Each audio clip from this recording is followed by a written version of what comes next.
You've heard that beautiful, simple truth of cosmology, right? Looking out into the universe is looking back in time. The finite speed of light turns our telescopes into time machines. So, to see the very first stars, the ones that flickered on at the dawn of time, we just need to look as far away as possible. Point our best telescopes at the horizon of reality and wait for that ancient light to hit us. Simple. Welcome to the science for deep sleep. If this kind of calm exploration into the universe helps you unwind, consider liking the video and subscribing to the channel. And wherever you are right now, whether near an ocean, a forest, a city, or somewhere quiet in between, feel free to share where you're watching or listening from. But what if the universe is playing a trick on us? A cosmic sleight of hand. What if the fabric of spacetime itself is actively hiding those first stars, pushing them to a place so outrageously far away it breaks our common sense? The story of their true distance isn't just about a long line of sight. It's a story about the expansion of reality itself, an expansion that is constantly and relentlessly pulling the past away from us. The answer to where the first stars are is far stranger and more wonderful than you can imagine. The edge of time. The journey begins. Our journey starts with something we all understand, the speed of light. It's the ultimate speed limit. Think about watching fireworks from a distance. You see the flash of light long before you hear the boom. The light seems instant. Now, let's scale that up to cosmic proportions. The nearest star, Proxima Centauri, is about 4 light-years away. The light we see from it tonight left that star 4 years ago. We aren't seeing Proxima Centauri as it is now, we're seeing it as it was 4 years ago. The Andromeda Galaxy, our closest galactic neighbor, is 2.5 million light-years away. The light from Andromeda hitting our telescopes tonight began its journey when our early human ancestors were first starting to use stone tools. Every single point of light in the night sky is a ghost, an echo from the past. This simple fact is what drives one of the greatest quests in science, the hunt for the cosmic dawn. It's the mission to push our telescopes to their absolute limit, to gaze so far back that we can witness the moment the universe first lit up, ending the cosmic dark ages. To appreciate the dawn, you have to understand the darkness that came before it. For hundreds of millions of years after the Big Bang, the universe was just black. The initial flash of creation had faded, its light stretched into the invisible glow we now call the cosmic microwave background. That's the baby picture of the universe, taken when it was just 380,000 years old. But after that picture was taken, the lights went out.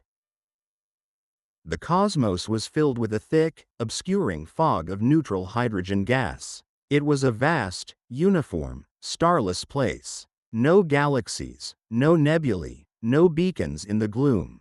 Gravity was at work, sure, slowly pulling the densest regions of gas together, but it was a quiet, patient process happening in total darkness. This period, which may have lasted for 200 million years, is perfectly named the Cosmic Dark Ages. So, how did a universe of uniform, opaque fog transform into the structured, transparent, and light-filled cosmos we see today? How did that first switch get flipped? The answer, we believe, lies with a generation of stars totally unlike anything that exists today. A group of objects so extreme, so powerful, and so short-lived that they've escaped our direct sight. These are the ghosts we're chasing. They are called Population 3 stars, and they are the heroes of this story. To find them, we look to the horizon of space and time. But as we're about to find out, looking is the easy part. Understanding what we're really looking at is where the universe starts to bend your mind. The ghostly giants, forging the light. To figure out where the first stars are, we have to understand what they were. These were not stars like our sun, not even close. The first stars, which astronomers call Population 3, were a different kind of beast entirely. They were monsters born into a universe of almost perfect purity. Our Sun, a population I-star, is mostly hydrogen and helium, but it's also sprinkled with about 1 to 2% of heavier elements, things like oxygen, carbon, and iron. Astronomers just call all of this stuff metals. These are the ashes of long-dead stars, recycled into later generations. Our Sun is literally made of stardust.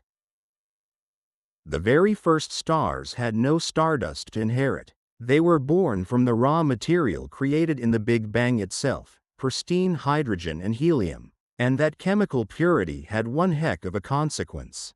Today, when a gas cloud collapses to form stars, those heavy elements act as a coolant, radiating away heat. This lets the cloud fragment into thousands of smaller clumps, which is why stars tend to form in clusters of all different sizes, with most being relatively small, like our Sun. In the early universe, that cooling system didn't exist. Without metals, the primordial gas clouds couldn't cool down and break apart. As they collapsed, they just got hotter and stayed huge. Instead of shattering into countless stellar nurseries, they collapsed as one. This led to the birth of single, stupendously massive stars. We're talking about stars that were 100, 300, maybe even up to 1,000 times the mass of our Sun. These were titans. Blazing with a surface temperature of tens of thousands of degrees, they wouldn't have glowed with the gentle white light of our Sun. They would have seared the darkness with an intense blue-white and ultraviolet glare, millions of times brighter than our home star. But all that power came at a price, a very short and violent life. Our Sun will live for about 10 billion years. A population 3 star would have burned through all of its fuel in a cosmic blink, maybe just 1 million or 2 million years. They lived fast, died young, and their deaths were spectacular. For stars between about 130 and 250 solar masses, the end wasn't a normal supernova. It was an event of almost unimaginable violence called a pair instability supernova. The star's core would get so hot that its own radiation started creating pairs of electrons and their antimatter twins, positrons. This suddenly robbed the core of the pressure holding it up, causing a catastrophic collapse followed by a thermonuclear explosion hundreds of times more powerful than a typical supernova. It was so violent that it completely obliterated the star. Nothing was left behind, no black hole, no neutron star. The star's entire contents, including its newly forged heart of heavy elements, were blasted into space. This was the turning point. These were the first true chemical factories in the universe. Inside their cores, they cooked hydrogen and helium into the first batches of carbon, oxygen, and iron, the building blocks of planets and of us. Their explosive deaths seeded the cosmos with these precious elements, making the next generation of stars possible. This is exactly why the James Webb Space Telescope is so important. We'll probably never see a population 3 star directly, they're too far away and died long ago. But JWST can do a kind of cosmic archaeology. By analyzing the chemistry of the oldest galaxies, astronomers are hunting for the unique chemical fingerprints left behind by these first explosions. Finding a gas cloud that's extremely poor in metals but has a strange mix of elements matching the signature of a pair instability supernova would be the smoking gun. These ghostly giants, then, lit the fuse for everything that followed. Their intense radiation tore through the fog of the Dark Ages, ripping electrons off protons in a process called reionization. They carved out the first transparent bubbles in the opaque universe, and those bubbles grew and merged until the entire cosmos was clear, allowing light to travel freely. And now that we know who the culprits were, we can finally tackle the central mystery. Where in the universe are they hiding? The expanding canvas, the central mystery. Okay, this is where our journey takes a sharp turn into the counterintuitive. This is where we confront the central puzzle. We have our target, the light from a population 3 star that died over 13.5 billion years ago. We know what to look for. So, we point our telescope and find some light that has been traveling for, say, 13.6 billion years. The logical assumption is that the source of that light must be 13.6 billion light years away. Distance equals speed times time, right? Light travels at the speed of light, so a 13.6 billion year journey means a 13.6 billion light year distance. Wrong. And the reason it's wrong is the single most important concept in all of cosmology. The universe is expanding. And it's not expanding like an explosion, with galaxies flying out through space. That picture is wrong. The Big Bang wasn't an explosion in space, it was the beginning of space itself. The expansion of the universe is the expansion asterisk of spacetime itself. The classic analogy is a loaf of raisin bread rising in an oven. Pick a raisin that's you. As the dough expands, every other raisin moves away from you. A raisin that was an inch away moves to 2 inches away. A raisin that was 2 inches away moves to 4. From your perspective, the farther away a raisin is, the faster it seems to be moving away. But the raisins aren't moving through the dough. The dough itself is expanding, carrying them along for the ride. In our universe, galaxies are the raisins and spacetime is the dough. This expansion has a profound effect on the light traveling through it. As a photon journeys across billions of years, the space it's moving through is constantly stretching. This also stretches the photon's wavelength. Light that started as high-energy ultraviolet light gets stretched into lower-energy infrared light. This, cosmological redshift, is how we measure how far away things are. The more redshifted the light, the longer it's been traveling. Now, let's bring this back to our problem. We see light that traveled for 13.6 billion years. But while that light was on its way, the space between its origin and its destination us was expanding. The finish line was constantly moving away from the runner. This forces us to think about two different kinds of distance. First, there's asterisk light travel distance. That's how long the light's journey took. When we say we're seeing a galaxy as it was 13.4 billion years ago, we're talking about its light travel distance. This is the number you hear in the news because it's easy to grasp. It tells us the asterisk age of the image. But then there's the second, more mind-bending distance, the asterisk proper distance. This is the asterisk actual, physical distance to an object right now. It's where that galaxy would be if we could pause the universe at this very moment and stretch out a cosmic measuring tape. And this is the key. Because of expansion, the proper distance is always bigger than the light travel distance. Let's use a real example, the galaxy GNZ11. We see its light from 13.4 billion years ago. But when that galaxy emitted the light we see, it wasn't 13.4 billion light years away. It was actually much closer, maybe only 2 or 3 billion light years from the stuff that would eventually become us. But over the 13.4 billion years that its light traveled, the universe expanded enormously. That small gap stretched into a huge one. So where is GNZ11 right now? The answer is staggering. It's about 32 billion light years away.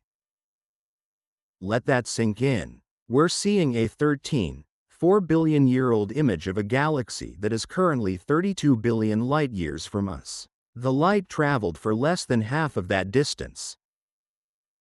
Now we can finally turn back to our first stars. The light from them is even older than GNZ11's. We're looking for light from 13.6, maybe even 13.7 billion years ago. If the paradox is that extreme for GNZ11, what does that mean for the true location of these even more ancient stars? The moving target? The revelation? All right, let's put all the pieces together. We know what the first stars were, massive, short-lived titans. We know when they existed, in the cosmic dawn, just a couple 100 million years after the Big Bang. And now we understand the cosmic deception. the chasm between how long light has traveled and where its source is now, all thanks to expanding spacetime. Picture the scene. A single, monstrous population 3-star, 300 times the mass of our Sun, ignites in the primordial dark. For 1,000,000 years, it floods its corner of the universe with light. Then, its core collapses, and it detonates in a cataclysmic supernova. This all happens about 13.6 billion years ago.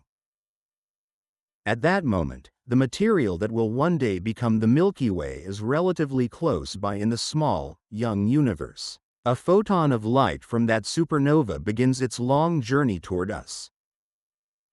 For every second of the next 13.6 billion years, that photon zips through space at the speed of light. But for every one of those seconds, the space it's traveling through is stretching. The expansion was ferocious at first, and even though it slowed down, it never stopped. Then, about 5 billion years ago, a mysterious force we call dark energy kicked in and started making the expansion accelerate again. Our photon is like a runner on a treadmill that is constantly stretching and speeding up. The distance it has covered is immense, but its starting point has been carried away from it at a mind-boggling speed. So now, after a 13.6 billion year odyssey, that photon finally arrives. It hits a detector on the James Webb Space Telescope. We've caught it, an echo from the first dawn. But where is the asterisk place where that star lived and died? Where is that patch of spacetime located today? When you do the math, when you account for 13.6 billion years of cosmic expansion, the answer is almost beyond comprehension. The physical location where that first star once blazed is not 13.6 billion light-years away. It is now at a proper distance of roughly ** 46 billion light-years * from us. This is the ultimate revelation. The first stars aren't just at the edge of the universe we can see. They are far, far beyond it. The light we see comes from the observable boundary, the edge of what's visible simply because of light's travel time. But the physical source of that light has been swept away by the cosmic tide, pushed out to a location that might as well be another universe from our perspective. That number, 46 billion light-years, is right up against the boundary of our entire observable universe. The absolute farthest point we could ever hope to see anything from the source of the cosmic microwave background is about 46.5 billion light-years away. This means the remnants of the first stars are now located at the absolute farthest reaches of reality we can even define.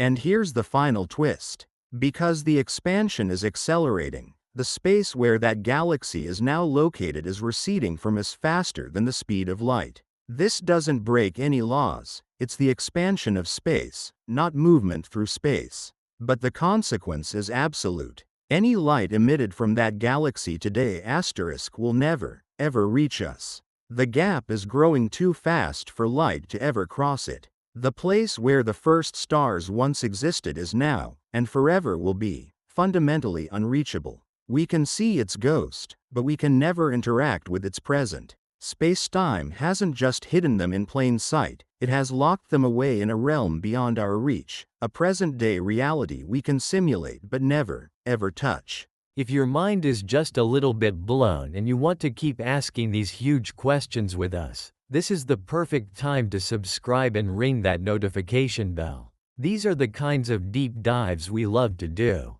Your support is what fuels this entire journey. The echo in the void. We started with a simple question: where are the first stars? We thought the answer was a distance. But the universe gave us something far more profound. The answer isn't a static location, it's a lesson in the nature of reality itself. Our search for a point of light led us to a dynamic, expanding cosmos that actively separates the past from the present. The light from the first stars isn't a photograph of a distant place. It's an echo from a place that has been swept away on a cosmic tide of spacetime. We are cosmic archaeologists, sifting through the faint, redshifted light of ghosts, studying a crime scene whose physical location is now an unimaginable distance away. This changes how you should look at those incredible images from JWST. When you see a faint red smudge labeled as one of the earliest galaxies, you aren't just looking at something far away. You are seeing the 13.6 billion-year-old light from a collection of stars whose present-day location is 46 billion light-years from here, receding from us faster than light, forever beyond our cosmic horizon. The search for the first stars, then, isn't just about finding the oldest light. It's about understanding the engine of expansion that defines our universe. It's a reminder that we live inside a dynamic process, not a static picture. The universe is a living, breathing, stretching entity. It really makes you wonder. As we look at the faint, ancient light from a star that died 13.6 billion years ago, from a location that sits 46 billion light-years away in a present we can never see. What other secrets is the expanding universe hiding from us, just beyond the reach of our light? What new forms of existence are being born right now in galaxies that have been forever separated from us by the stretching fabric of space-time? Part 2. How far away are they really? When people talk about the first stars, they usually say something simple. They say those stars are far away. And that sounds clear enough at first. Far away is a phrase we use all the time. A city can be far away. A country can be far away. Even another planet can feel far away, because it takes a very long time to get there, even in our best machines. But the first stars are not far away in the ordinary sense. They are far in a way that quietly breaks the imagination. They are far in a way that makes the word distance start to lose its shape. Because when we speak about the first stars, we are not just talking about a destination somewhere out in the dark. We are talking about a place that belonged to a much younger universe. A place whose light began traveling toward us when everything was smaller, denser, and stranger than it is now. And while that light was on its journey, the universe itself kept stretching, changing the very meaning of how far anything is. So before we ask whether anyone could ever reach the first stars, we have to slow down and ask a simpler question. How far away are they, really? Not in the casual sense. Not in the way we talk about airports, highways, or even planets. But in the deeper cosmic sense, where distance is tied to time, expansion, and the shape of reality itself. And the best way to understand that is not to begin with the first stars at all. It is to begin here, close to home, with the distances that still make some kind of human sense. The moon is, on average, about 1¼ light seconds away. That means the light reflecting off its surface takes just a little over 1 second to reach your eyes. When you look at the moon, you're seeing it almost as it is now. Not exactly now, but close enough that your intuition still works. The delay is tiny. The gap between event and perception is small enough to ignore. The sun is different. Sunlight takes about 8 minutes to reach Earth. So when you feel sunlight on your skin, or watch dawn moving slowly across a quiet room, you are touching light that left the sun 8 minutes ago. If the sun vanished, and of course that is only a thought experiment, we would not know for about 8 minutes. The information takes time to arrive. Already, even this starts to feel a little strange. The most important object in our sky is not something we experience in real time. We experience its recent past. Now move farther out.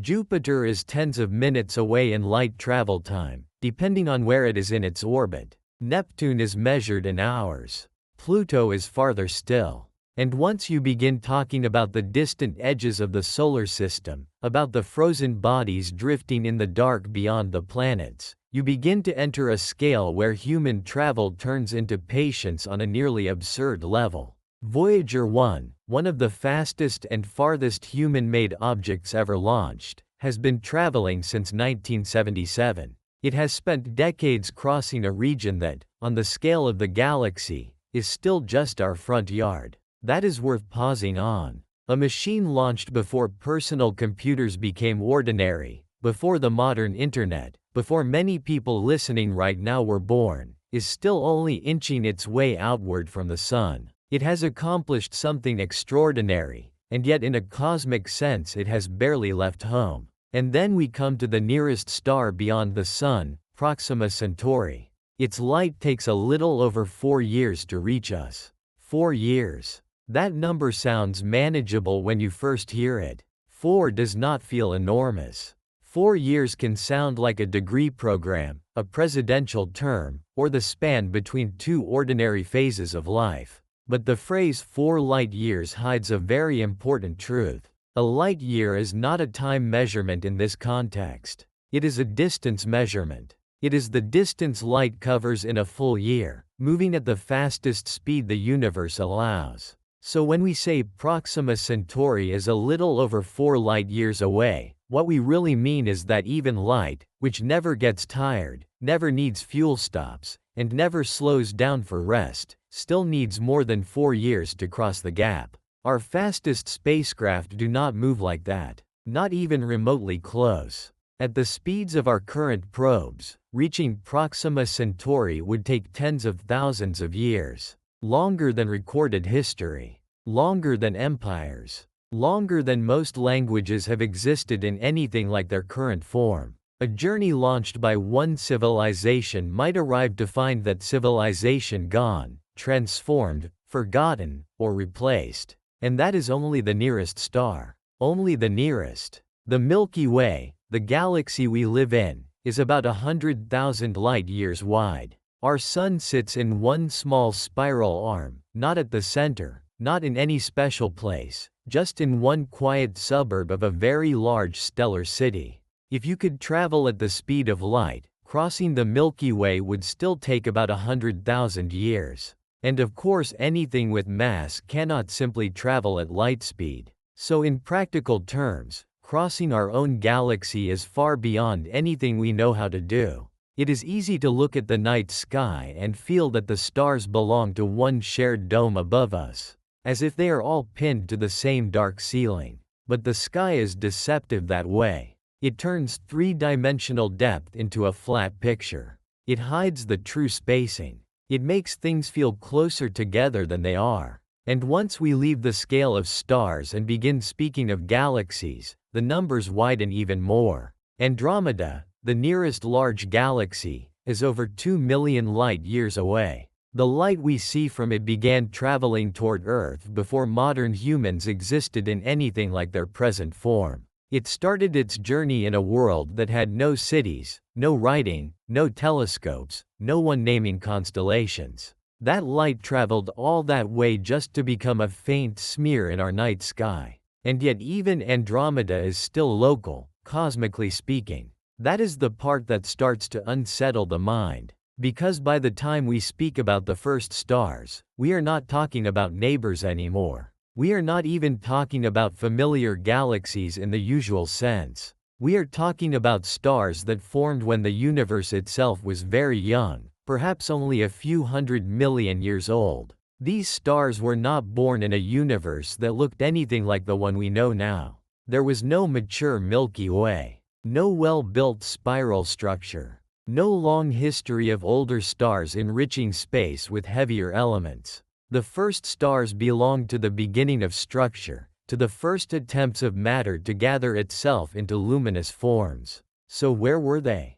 That is where the answer becomes slippery. If you ask in the simplest possible way, you might say this: their light has been traveling for more than 13 billion years. So perhaps they are 13 billion light years away. That sounds sensible. It feels like the obvious answer. But it is not the whole answer. Because the universe is not static. It does not sit still while light crosses it. Space itself expands. The ruler changes while the measurement is being made. And that means there is more than one way to talk about cosmic distance. There is the distance the light has traveled. That is one kind of truth. There is the distance the source had from us when the light first set out. That is another kind. And then there is the distance to where that source would be now, after all the expansion that happened during the light's journey. That is where the numbers become almost dreamlike. Imagine standing on a long moving walkway in an airport.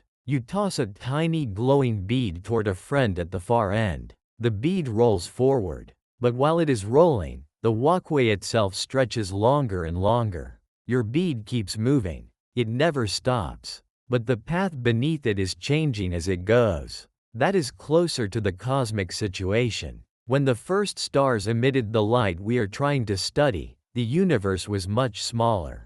The matter that would later become our region of the cosmos was closer to the matter around those first stars than it is now. But the moment that light began traveling, the universe kept expanding. So the source did not simply sit in place, waiting to be measured. The separation kept growing. This is one of the strangest things about astronomy. Looking deep into space does not just reveal faraway places. It reveals an argument between light and expansion. Light carries the message. Expansion changes the map. That is why the first stars are so difficult to place inside ordinary intuition. Their light may have traveled for over 13 billion years, but the place that emitted that light is now much farther away than 13 billion light years. In a modern sense, where would it be right now?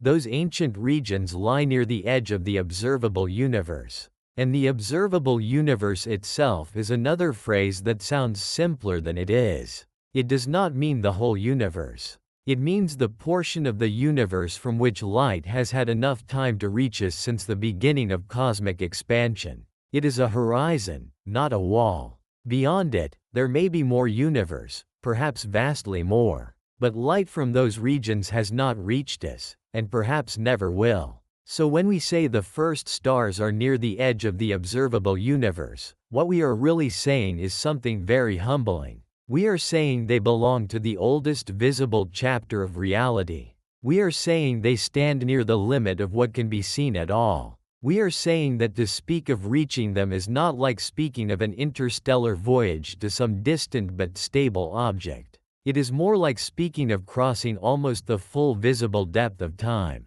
And this is where the emotional weight of the question begins to change. At first, reaching the first stars sounds like a very advanced version of exploration. It sounds like Columbus, or Magellan, or Apollo, simply scaled upward. Build a better engine, wait long enough, solve the engineering, cross the gap. But the gap is not just large. It is large in a different category. Even reaching another ordinary star already pushes human imagination into uncomfortable territory. Reaching the ancient stellar nurseries of the early universe is not merely harder. It belongs to an almost different philosophical class of difficulty. Because you are no longer talking about crossing a map that sits still. You are talking about crossing a living geometry. You are talking about a destination whose ancient light reaches you, but whose present location has been carried away by the growth of space itself. And that changes the emotional meaning of distance. Distance, in everyday life, is something you can overcome with enough time, enough fuel, enough patience. Cosmic distance is not always like that. Some distances are not simply waiting to be crossed. Some are growing. Some are tied to the history of the universe in ways that make the destination less like a place and more like a vanished era. That may be the most important shift of all. Because the first stars are not just far away in space. They are far away in cosmic age. They belong to a universe that no longer exists in that form. The hydrogen fog, the darkness before ordinary starlight filled the cosmos, the violent simplicity of those first giant stars, all of that was part of an earlier reality. Their light survives, but the universe that produced them has moved on. In a way, asking how far away the first stars are is like asking how far away childhood is. You can point to traces of it. You can remember it. You can see photographs. You can study what remains. But the world that produced it is gone. Not erased, exactly. More like transformed beyond recovery. And yet that ancient chapter still touches us. That is the quiet beauty here. The atoms in your body were shaped by stars, though not those first stars directly in any simple sense. The chemistry that makes planets possible, the heavier elements needed for rocky worlds, oceans, air, and living things. All of it depends on stellar generations building upon one another. The first stars helped begin that long chain. They were early forges in the universe, among the first great acts of cosmic illumination and enrichment. So even though they are unimaginably far away, they are not unrelated to us. They are remote, but not irrelevant, ancient, but not disconnected. And perhaps that is why they capture the imagination so powerfully. They sit at the edge of visibility and near the beginning of the story. They feel like origin points. Not the origin of everything, but the origin of light in a more familiar sense. The first candles in the long night. If you are enjoying this slow journey through the deep past, you can always subscribe, or leave a comment later about where in the world you are listening from tonight. It is always a little comforting to remember that while we are talking about distances almost too large to hold in the mind, we are still here together, on one small planet, under one sky. And that smallness matters. Because from our scale, these distances should not feel trivial. They should feel overwhelming, a little impossible, a little beautiful. That is the honest response. Sometimes science becomes more meaningful when we stop trying to make everything feel easy. The first stars are not easy. They are not nearby in any practical sense. They are not waiting for a slightly better rocket. They are not the next step after Mars, or the step after Proxima Centauri, or the step after crossing the Milky Way. They are separated from us by almost the full visible depth of cosmic history. And once you feel that, once you really let that settle in, the original question changes. It stops being, how do we get there soon? It becomes, what does it even mean to say there? Because, there, in this case, is not just a point in space. It is a point in space-time. A point whose light can arrive, while its present reality remains almost unimaginably distant. A point that teaches us that the universe is not a fixed stage, but an unfolding structure where even the ruler stretches beneath the traveler's feet. So when someone says the first stars are far away, the most honest answer may be this: yes, but not in the way you think. They are farther than a journey, farther than a map, farther than the ordinary idea of distance. They are so far away that to describe them properly, you have to talk about light, time, expansion, horizons, and the changing shape of the cosmos itself. And that is why reaching them is much harder than it sounds. Because before you even begin to build the ship, before you begin to solve life support, propulsion, shielding, or generations of travel, you first have to accept what the destination really is. Not just a star, not just a place, but an ancient signal from the edge of the visible universe. And in the next part, that is exactly where we will go next. Because once you understand how far away the first stars really are, another question naturally appears in the dark. If seeing far away means seeing long ago, then what are we actually looking at when we look that deep into the sky? Part 3. Why looking far away means looking back in time. There is something almost gentle about the night sky, at least at first. You look up, and the stars seem calm, steady, quiet, as if they are simply there, hanging above the world like distant lamps. It does not feel, in that first peaceful glance, as if anything strange is happening at all. And yet something very strange is happening.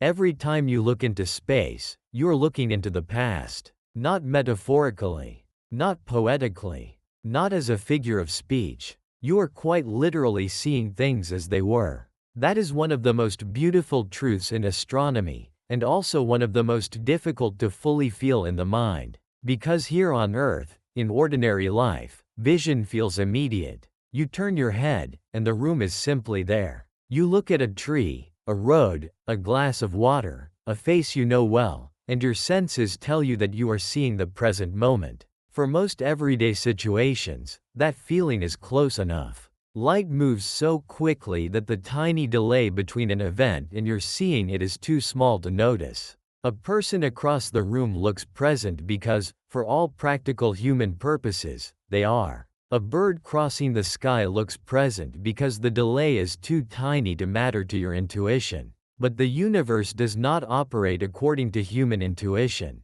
The universe operates according to light. And light, fast as it is, does not arrive instantly.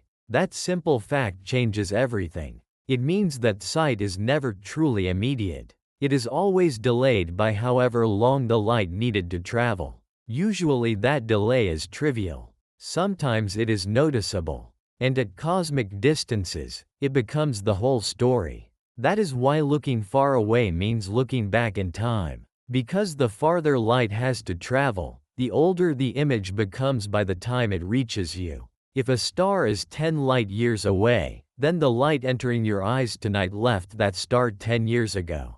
If a galaxy is 1,000,000 light years away, then the light reaching your telescope began its journey 1,000,000 years in the past. You are not seeing those objects as they are now. You are seeing them as they were when that light first set out across the dark. In other words, space is not just a collection of distant places. It is a collection of delayed messages. Some are recent, some are ancient, some are so old that they began traveling long before human civilization, long before human beings in our present form, long before Earth looked anything like it does now. And once you begin to understand that, the sky stops feeling like a ceiling. It begins to feel like a time archive, a library of traveling light, a record of what the universe used to be. The easiest way to feel this is to start small, because the mind needs stepping stones before it can cross into deeper cosmic ideas. Imagine thunder and lightning. You see the flash first, and only later hear the sound. That delay does not happen because the storm is changing.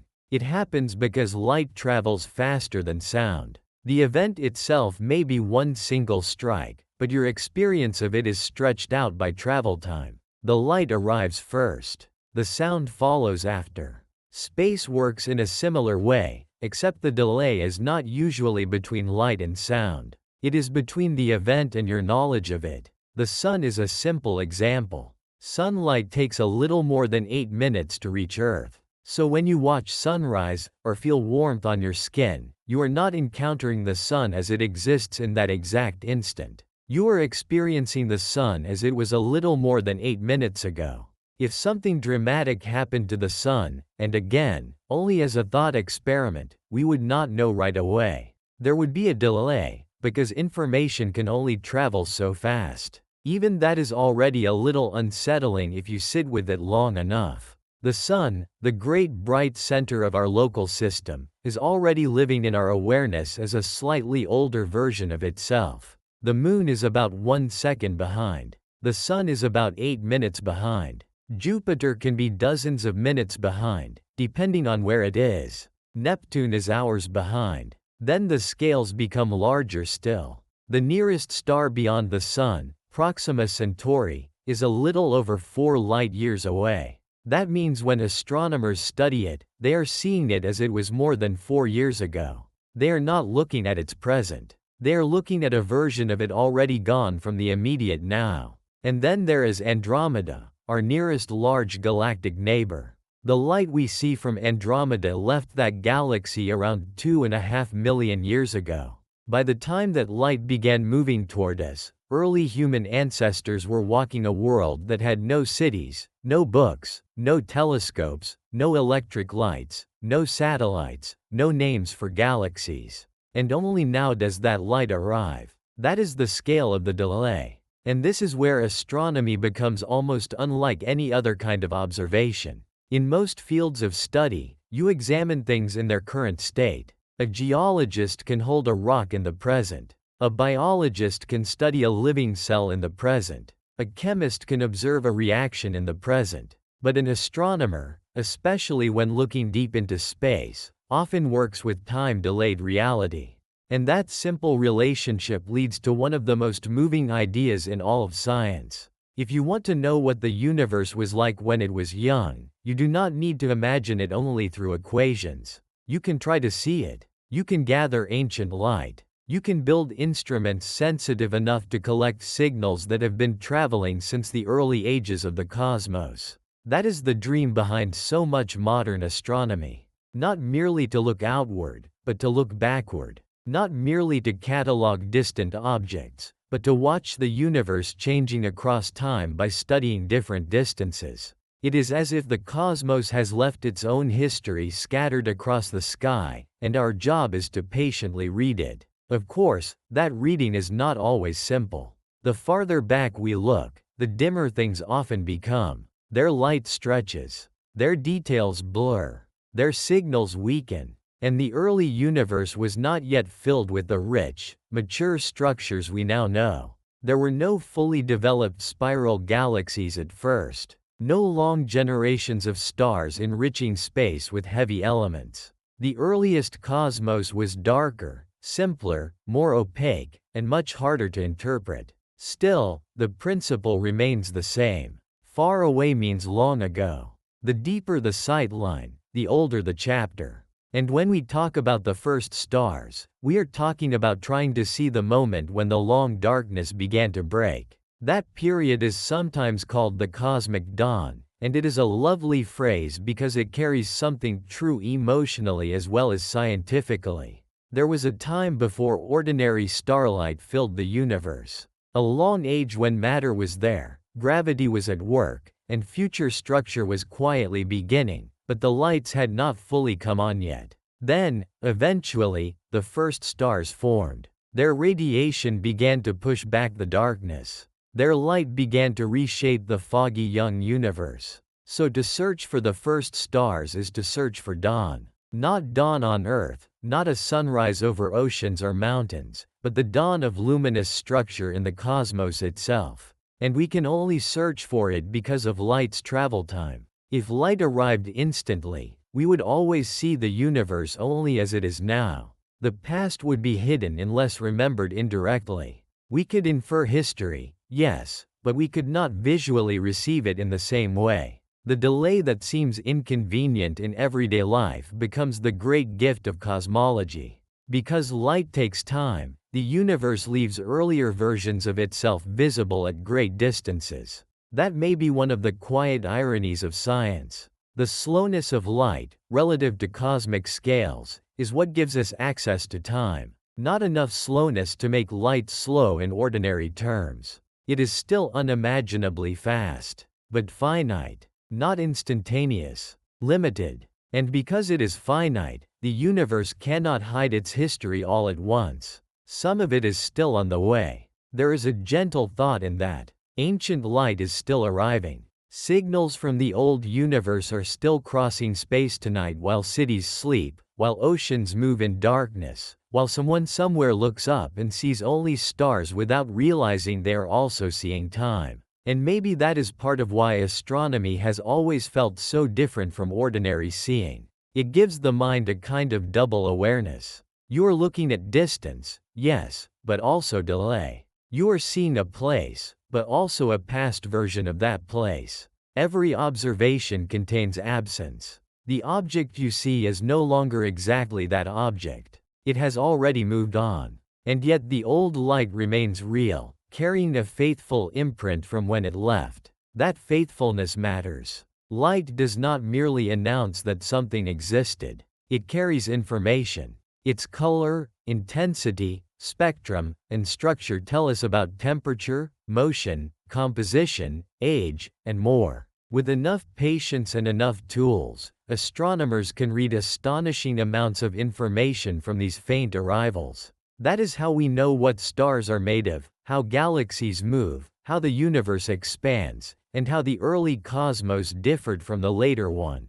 So when we say that looking far away means looking back in time, it is not only a poetic slogan. It is a working method. It is how we study cosmic history. The universe does not hand us a timeline in neat written chapters. It gives us traveling light, and from that light we reconstruct the story. This is also why names like Hubble and James Webb matter so much. Their power is not just that they see farther in a simple sense. Their power is that farther means earlier. A deeper telescope is also, in effect, a more ancient telescope. It reaches toward fainter, older signals. It brings us closer to the first chapters of structure, closer to the long-ago conditions that shaped everything later.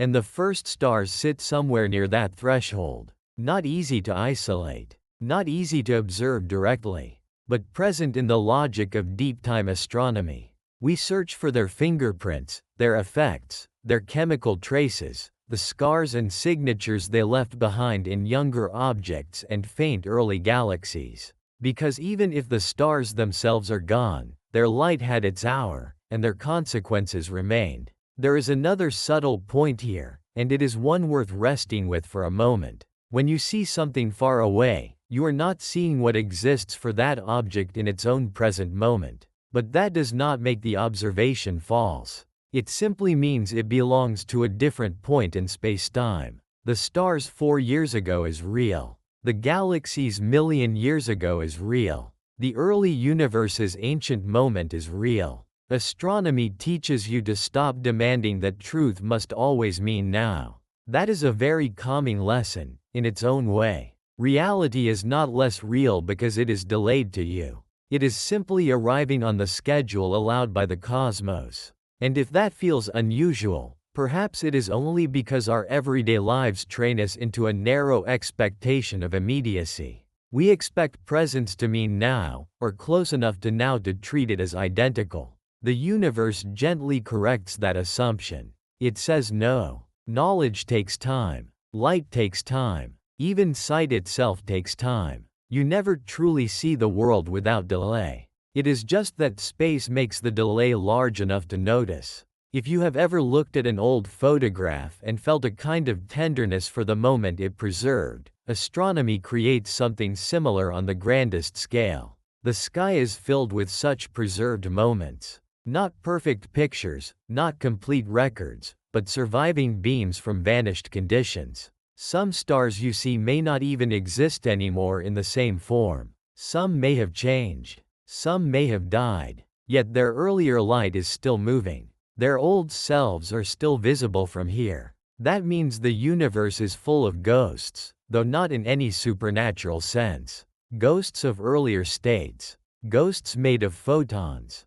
Ghosts that can be measured, studied, trusted, and understood. And perhaps that is one reason the night sky has always stirred something deeper in people than simple curiosity. It carries a quiet emotional truth. It reminds us that the world is larger than the human moment, and that what reaches us now may have begun long before us. The starlight overhead is patient. It does not hurry. It simply arrives when it can. If you are finding this calming to listen to, and you want more of these slow journeys through space, you can quietly subscribe, leave a like, or share in the comments where you are listening from tonight. It is always comforting to imagine these thoughts crossing not just cosmic distance, but ordinary earthly distance too, from one quiet room to another. To understand the first stars, then, we must keep this principle close. We are not looking for a nearby object hidden in darkness. We are looking for ancient light from an early era.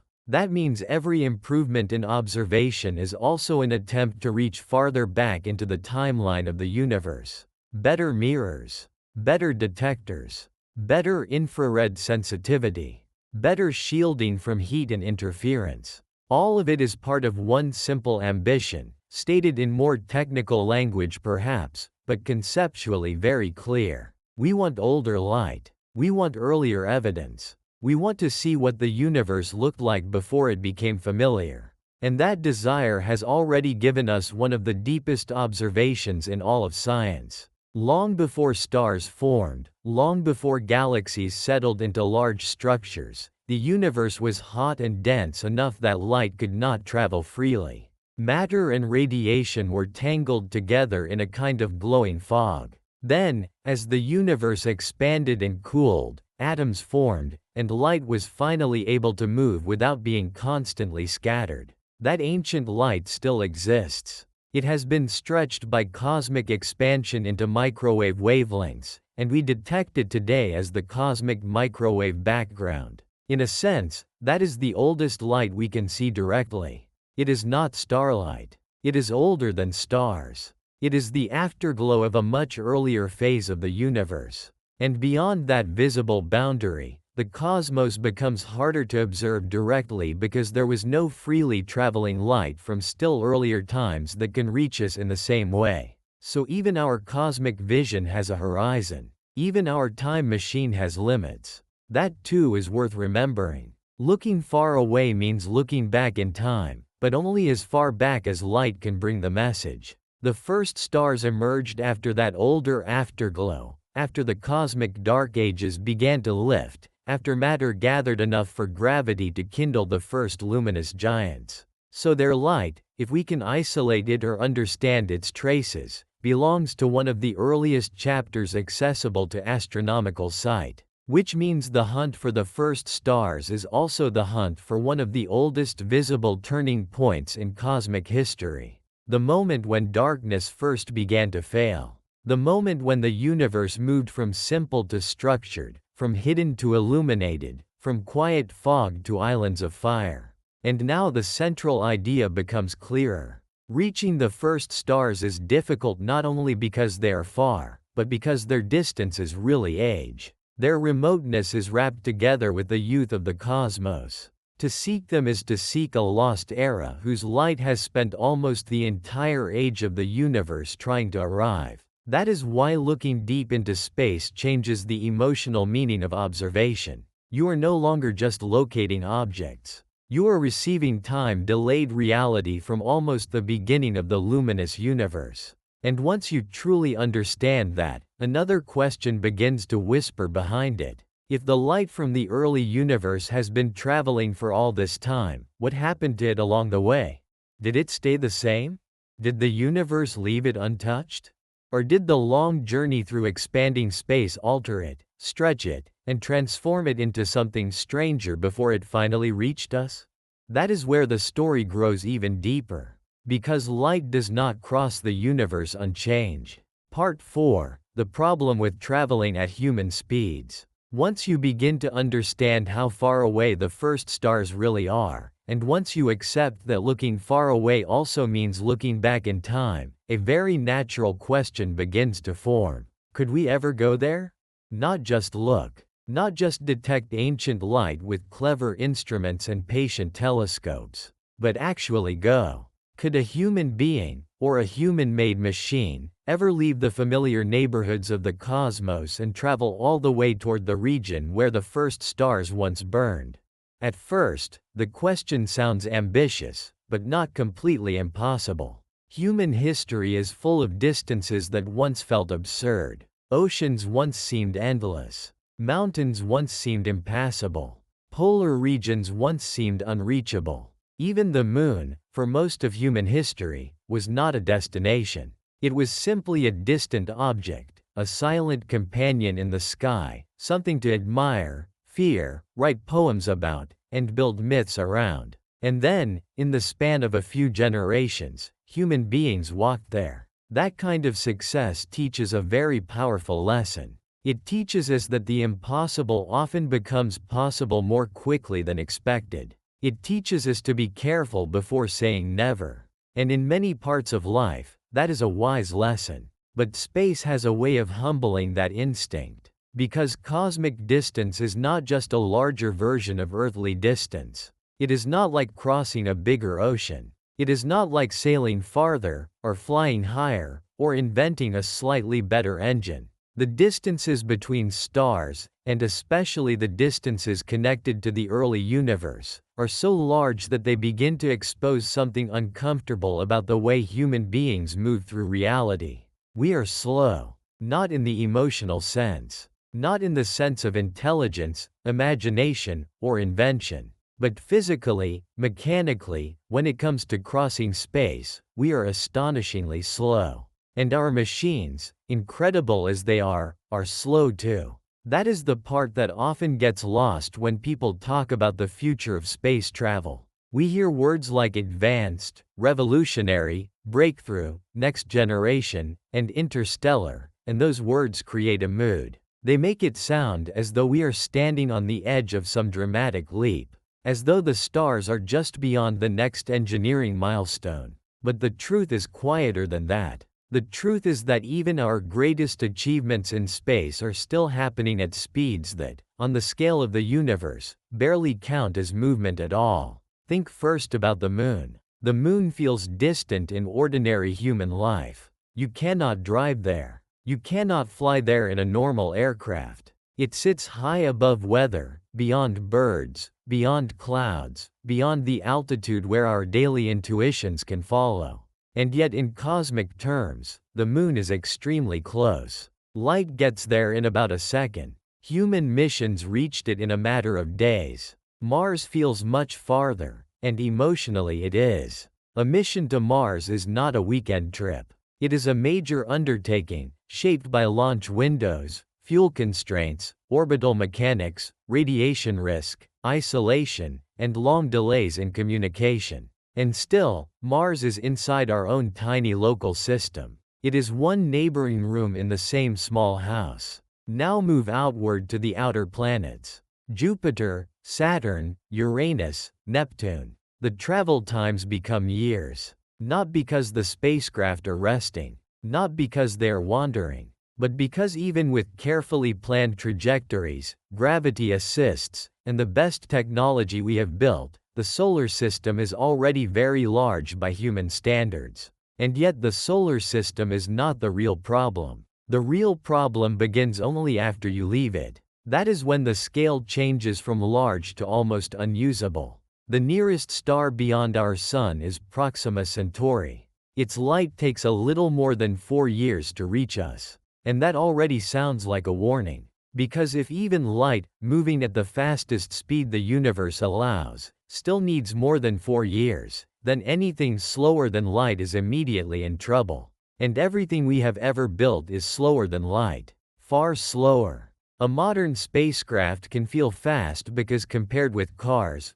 planes, bullets, and even the motions of everyday life, it is fast. It can cross continents in moments. It can escape Earth. It can leave the sun's immediate grip. It can travel farther than any human being ever will. But once you compare it with light, the illusion disappears. Light does not merely beat our spacecraft. It leaves them behind so completely that the comparison becomes almost embarrassing. Imagine a race between a drifting leaf and a storm front, or a person walking across a room while sunrise crosses the sky. That is closer to the feeling of the comparison than most people realize. Our best probes move at tiny fractions of the speed of light. Tiny. Not 10%. Not even 1% in any sustained, practical, interstellar sense. Tiny fractions. That means that if you try to reach even the nearest star using the kinds of speeds human engineering has actually achieved, you are not talking about a difficult voyage.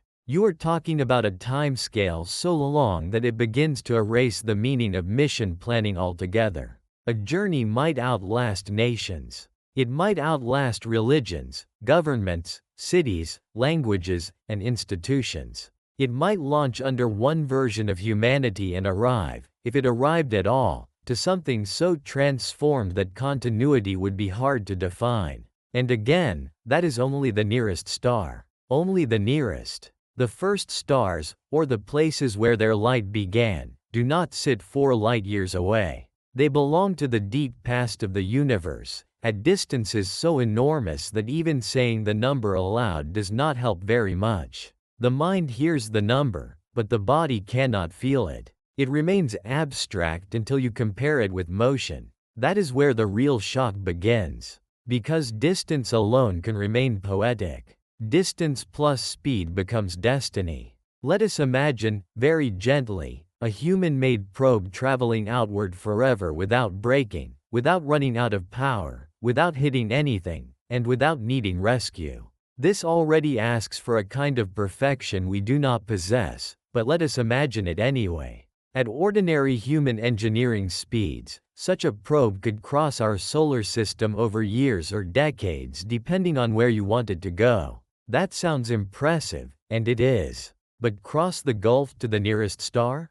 Now you are in the realm of tens of thousands of years. Not because someone made a mistake. Not because the route was poor. Simply because the distances are that extreme. Tens of thousands of years. That is longer than agriculture, longer than cities, longer than almost everything we call civilization. If you launched such a craft during the last ice age, it would still be on its way. If people standing around ancient campfires had somehow launched it, their descendants would not be waiting at the other end. Entire species-level stories would have unfolded before the craft even approached its first destination. This is what it means to say that human speeds are the problem. Not that we cannot move at all, but that the universe is built on scales where our motion is practically stillness. And the more calmly you think about it, the stranger it becomes.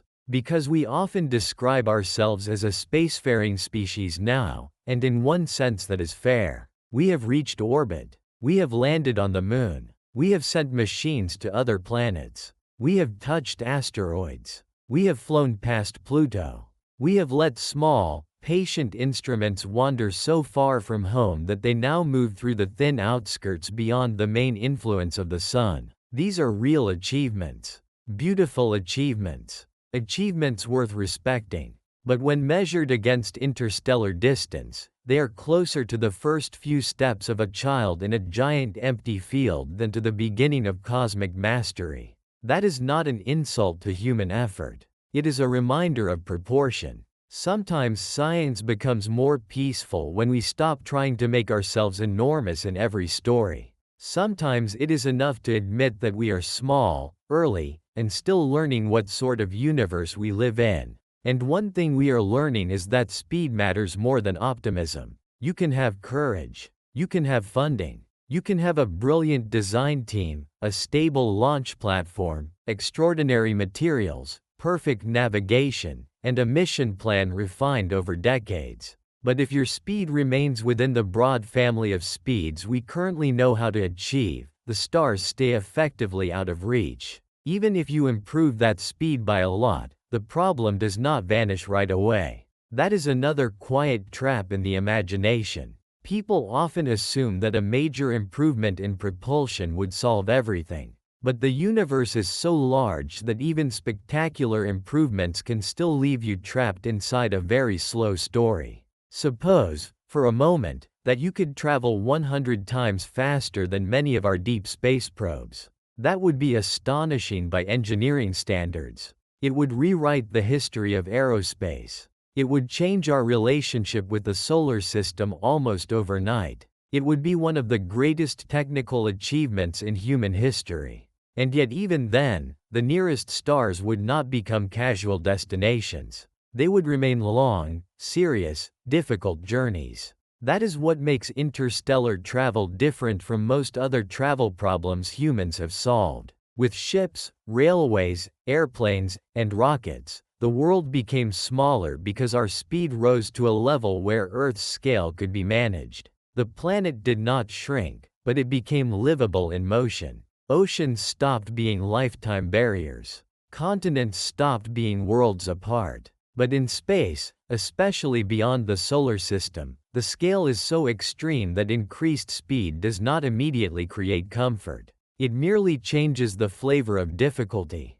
A trip that once took 50,000 years might only take 500. That is a triumph mathematically. It is also still not a human journey in any ordinary sense. And once you say that out loud, another realization follows. If we ever hope to reach anything like the first stars, or the ancient regions associated with them, then ordinary human travel begins to lose relevance as a framework. Because ordinary human travel assumes a traveler who leaves, continues existing in recognizable form, and arrives within a meaningful window of continuity. That framework collapses across cosmic distance. A person cannot simply pack supplies for such a journey. A civilization cannot casually assign a crew to wait it out. Biology, psychology, maintenance, energy, shielding, social stability, and time itself begin to turn against the mission.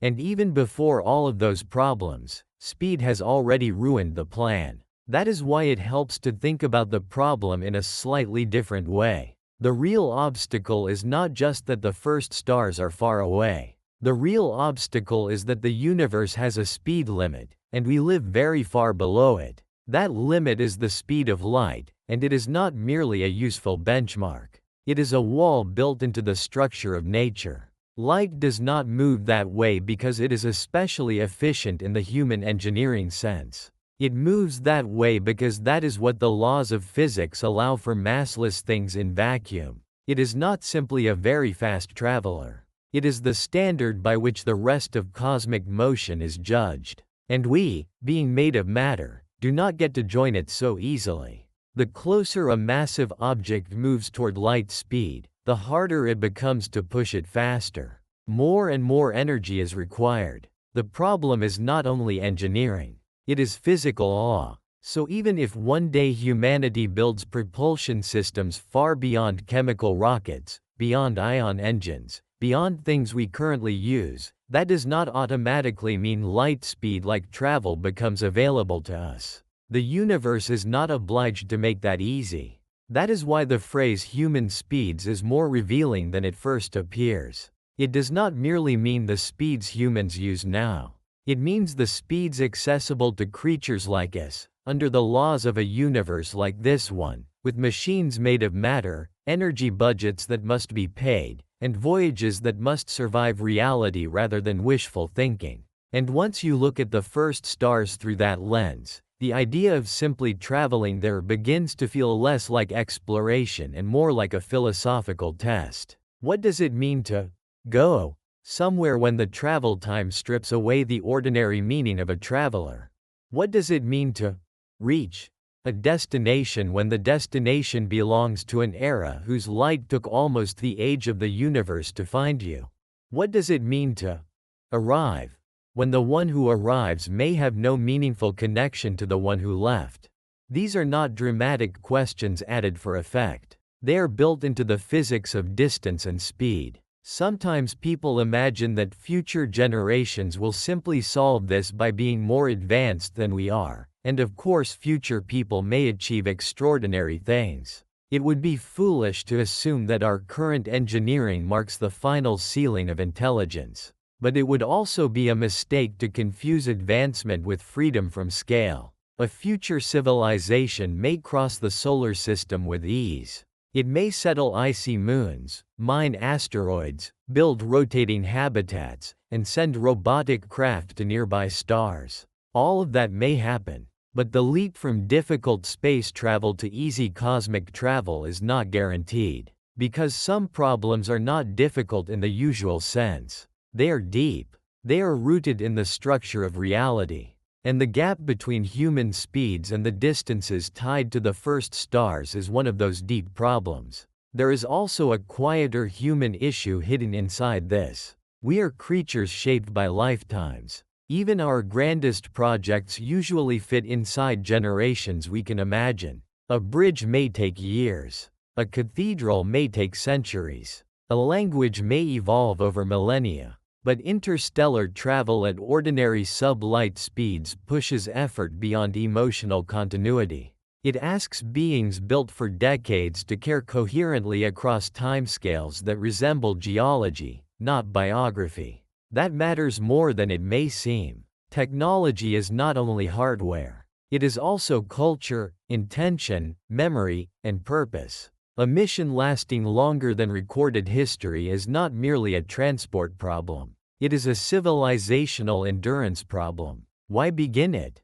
Who maintains it? Who remembers why it matters?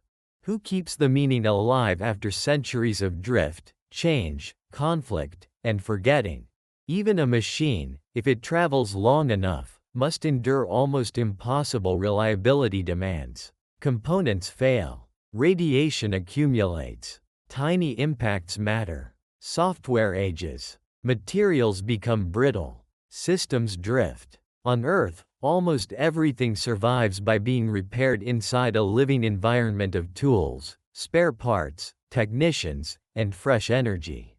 Deep space offers none of that in generous form. So by the time people say, maybe we could send something, what they really mean is something more fragile than it sounds. Maybe we could send a thing that never makes a serious mistake, never breaks beyond recovery, never loses its sense of direction, never loses enough power, never collides with enough matter to be crippled, and remains meaningful across unimaginable time. That is a much heavier sentence than send something. And still, after all that, speed remains the first wall. This is why the story of the first stars is so useful for perspective. It takes a dream that sounds almost poetic and places it beside actual motion. It forces a meeting between wonder and arithmetic. It asks the imagination to slow down and stop skipping over the travel. Because the travel is the story. If the first stars were merely interesting objects to look at, astronomy would be enough. We could collect their ancient signals, read their chemical signatures, and reflect on their role in the early universe. But the moment we ask about physically reaching them, we invite the harshest teacher in the cosmos to speak. Distance answers. Speed answers. And their answer is calm, not cruel. It simply says this is bigger than you thought. Much bigger.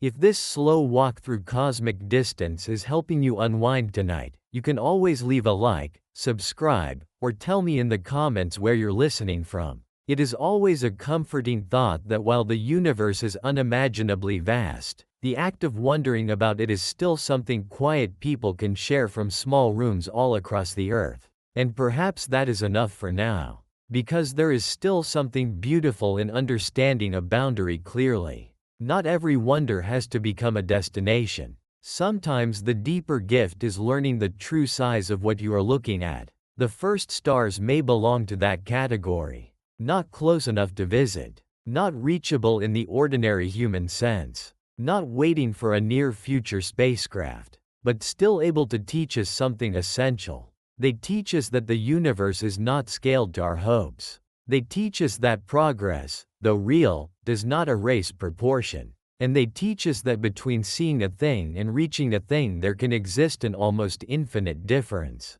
That difference is where the first stars live, not only in distance, but in the gap between what light can do and what we can do.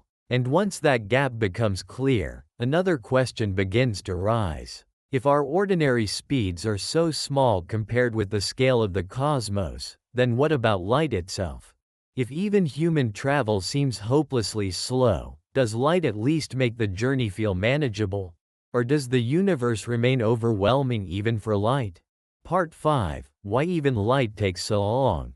By this point, the problem may seem clear. Human beings are slow. Our machines are slow. Our rockets, however impressive they may feel from the ground, are still moving at speeds so small compared with the universe that the stars remain almost untouched by our ambition. That alone would already make the first stars feel impossibly distant. But then a second realization arrives, and it is somehow even more humbling. Even light takes a very long time. And that changes the emotional texture of the whole question. Because as long as we are only comparing ourselves with our own technology, it is still possible to think in terms of improvement. We can imagine better engines, better fuels, better materials, better designs, better ways of surviving long journeys. The gap may feel enormous, but it still feels like a gap between us and a goal. But once light itself enters the story, the problem becomes deeper.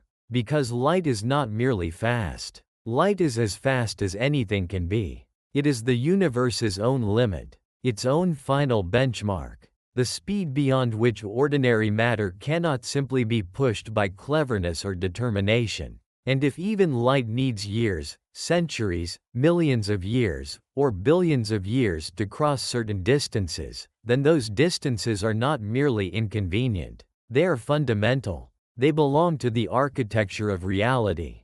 That is why the first stars feel so far away. Not just because humans are slow, but because the universe is so large that even its fastest messenger must be patient. And perhaps the strangest part is that we use the speed of light so often in science that it can begin to sound ordinary, familiar, almost casual. It appears in equations, in documentaries, in textbooks, in discussions about relativity and space travel and black holes and cosmology.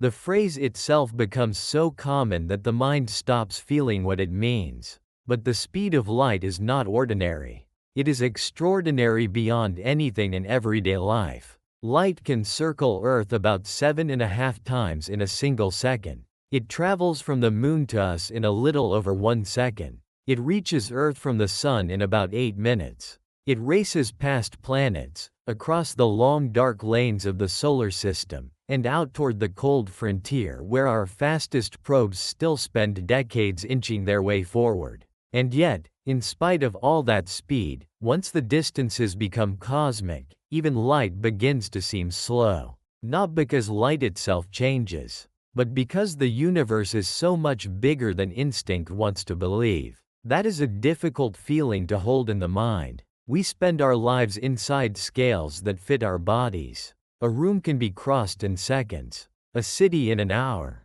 a country in a day. Even long flights across oceans take, at most, some fraction of a day or perhaps a little longer depending on route and circumstance. Human life is shaped by distances that can be folded into schedules. The cosmos refuses that convenience. It takes what feels fast on Earth and turns it into delay. It takes what feels immediate and stretches it into waiting. It takes the fastest thing there is and reveals that speed alone does not make reality small. This is why astronomers use light as a ruler. Not because light is slow, but because it is stable, reliable, universal.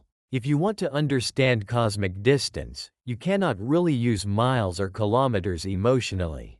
The numbers become too large too quickly. They stop being meaningful and start becoming decoration. So instead, we ask a different question. How far can light go in a certain amount of time?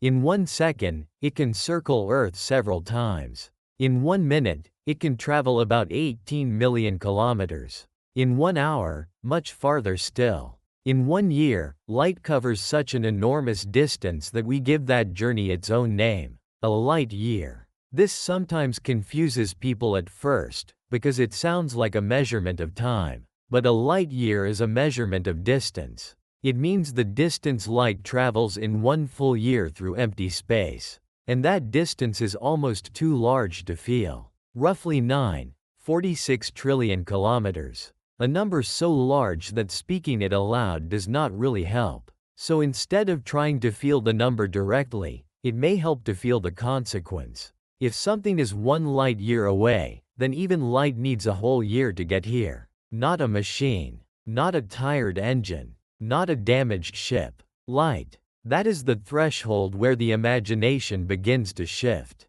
Because if even light needs a year, then the thing is not simply far by ordinary standards. It is far in a way that changes the meaning of separation. The nearest star beyond the Sun, Proxima Centauri, is a little over 4 light years away. That means the light we receive from it tonight began traveling more than 4 years ago.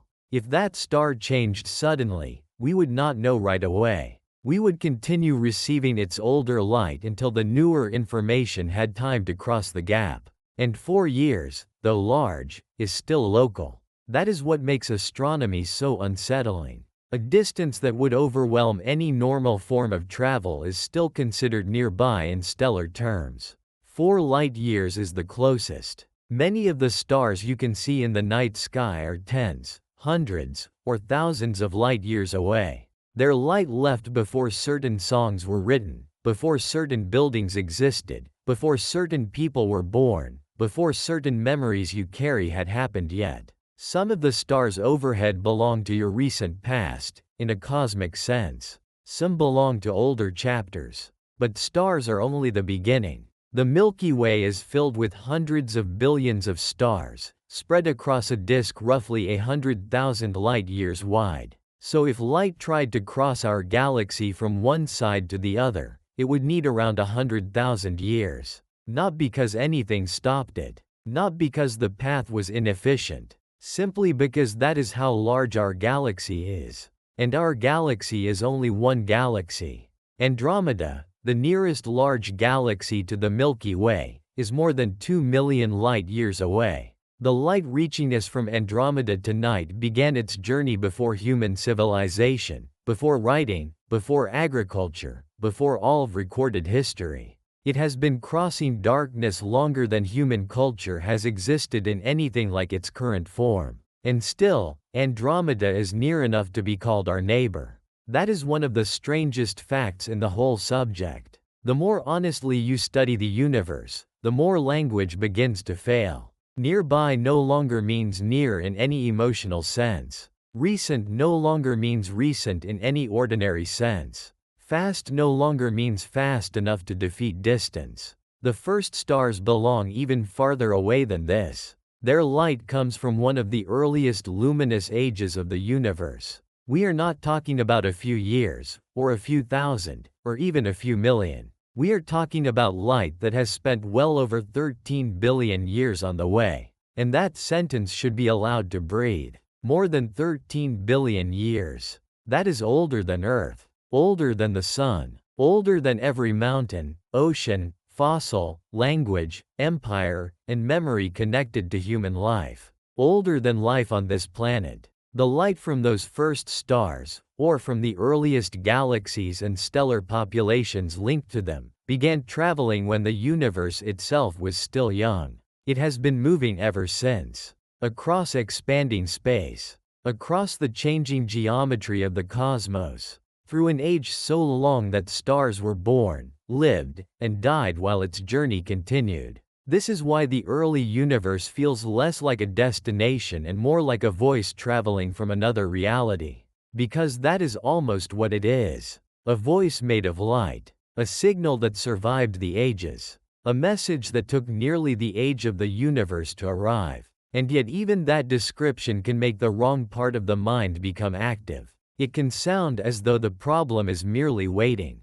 As if the universe is large, yes, but manageable in principle. Just wait long enough. Light gets there. Light gets here. The system works. But the true scale is harsher than that, because light's travel time is not only long. It is long while the universe itself changes. Stars move. Galaxies evolve. Matter gathers. Structures grow. And on the largest scales, space itself expands. So the first stars are not like candles sitting patiently at fixed markers in a dark room while their light slowly crosses to us. They belong to a younger cosmos, a different stage of the cosmic story. Their light travels while reality itself unfolds. That is why seeing ancient light is not the same thing as seeing a destination that waits unchanged. It is more like seeing a record from a vanished time. And the farther you look, the more profound this becomes. There is something quietly beautiful in that. We often think of speed as the great conqueror of distance. If only we could go fast enough, nothing would remain remote. But the universe seems to say something softer and more difficult. No, some things remain remote even for light. Not unreachable to sight, perhaps, but still remote in a fundamental sense. Light does not erase distance. It reveals it. That may be the most important emotional shift in this whole part of the story. Because once you understand that even light takes a very long time, you stop imagining the cosmos as a place that merely waits beyond the next technological milestone. You begin to see it as something far more immense and structured. A place where time is braided into distance so tightly that observing a thing already means dealing with delay. This is true not just for the first stars, but for almost everything beyond our immediate celestial neighborhood. The sky is not a live broadcast. It is a layered archive of arrivals. Some are seconds old, some minutes, some years, some millions of years, some billions. The night sky is a museum of light still reaching us. And every object inside it is separated from us not just by emptiness, but by time. This also means that when you look at a very distant object, you are never looking at its present state. You are looking at a version of it that existed when the light left. That is why astronomers often describe deep observations as peering into the past. Because that is what they are doing. The farther away the object, the farther back in time the light began its journey. So when we speak of the first stars, we are not merely speaking about something far away in a geographic sense. We are speaking about the oldest visible layers of the cosmic story. And that story is only visible because light takes time. If light were instantaneous, the universe would actually be harder to understand historically. Everything would appear as it is now. We could infer the past from clues, but we would not directly receive ancient light as it arrives. The finite speed of light, which makes the universe feel vast, is also what makes cosmic history visible. That is a lovely paradox. The very thing that makes the stars unreachable also makes them knowable. Because light takes time, the universe cannot hide its past all at once. It is still sending it. Even now, while someone lies awake in a dark room, listening quietly, while night air moves outside and a clock goes on counting ordinary seconds, ancient light is still arriving. Photons that began their journey before the Earth existed are still crossing the universe. Some of them may strike a telescope mirror. Some may pass silently by. Some may continue outward forever. But they are here, still moving, still bearing witness to old conditions. There is something deeply calming in that thought. The universe is in no hurry. Its oldest messages arrive patiently. And because they do, we can sit on one small world and reconstruct a story far larger than ourselves. But that story comes with boundaries. If even light takes billions of years to cross the deep cosmos, then any being made of matter, traveling below light speed, inherits an even harsher version of the problem. That is why the dream of reaching the first stars feels so different once you really sit with this section of the story. Before, the obstacle may have sounded technological. Now it sounds structural. If even the universe's fastest messenger needs almost all of cosmic history to bring the news, then ordinary travel is not merely difficult. It becomes almost meaningless at that scale. And this is before we add the next complication. Because light does not simply move through a fixed universe and keep the same character. Over immense distances, the expansion of space stretches its wavelength. The ancient light from the early universe arrives redder, weaker, more shifted than when it began. Its long journey leaves marks on it. That matters because it tells us that light's travel is not like a bullet crossing still air. It is more like a note being carried through a changing medium. The path evolves beneath it. The wave itself is altered by the expansion of the cosmos. And that means the long travel time is not the only issue. The journey changes the signal. That is one reason the earliest universe is so hard to study. Its light is ancient, faint, stretched, and often tangled with the glow and dust and noise of later cosmic structure. Astronomers do not simply point a telescope and look at the first stars as though they are nearby lamps. They have to fight through the consequences of distance, time, expansion, and weakness of signal all at once. So again, the first stars are not just far. They are separated from us by a distance so large that even light becomes an act of patience.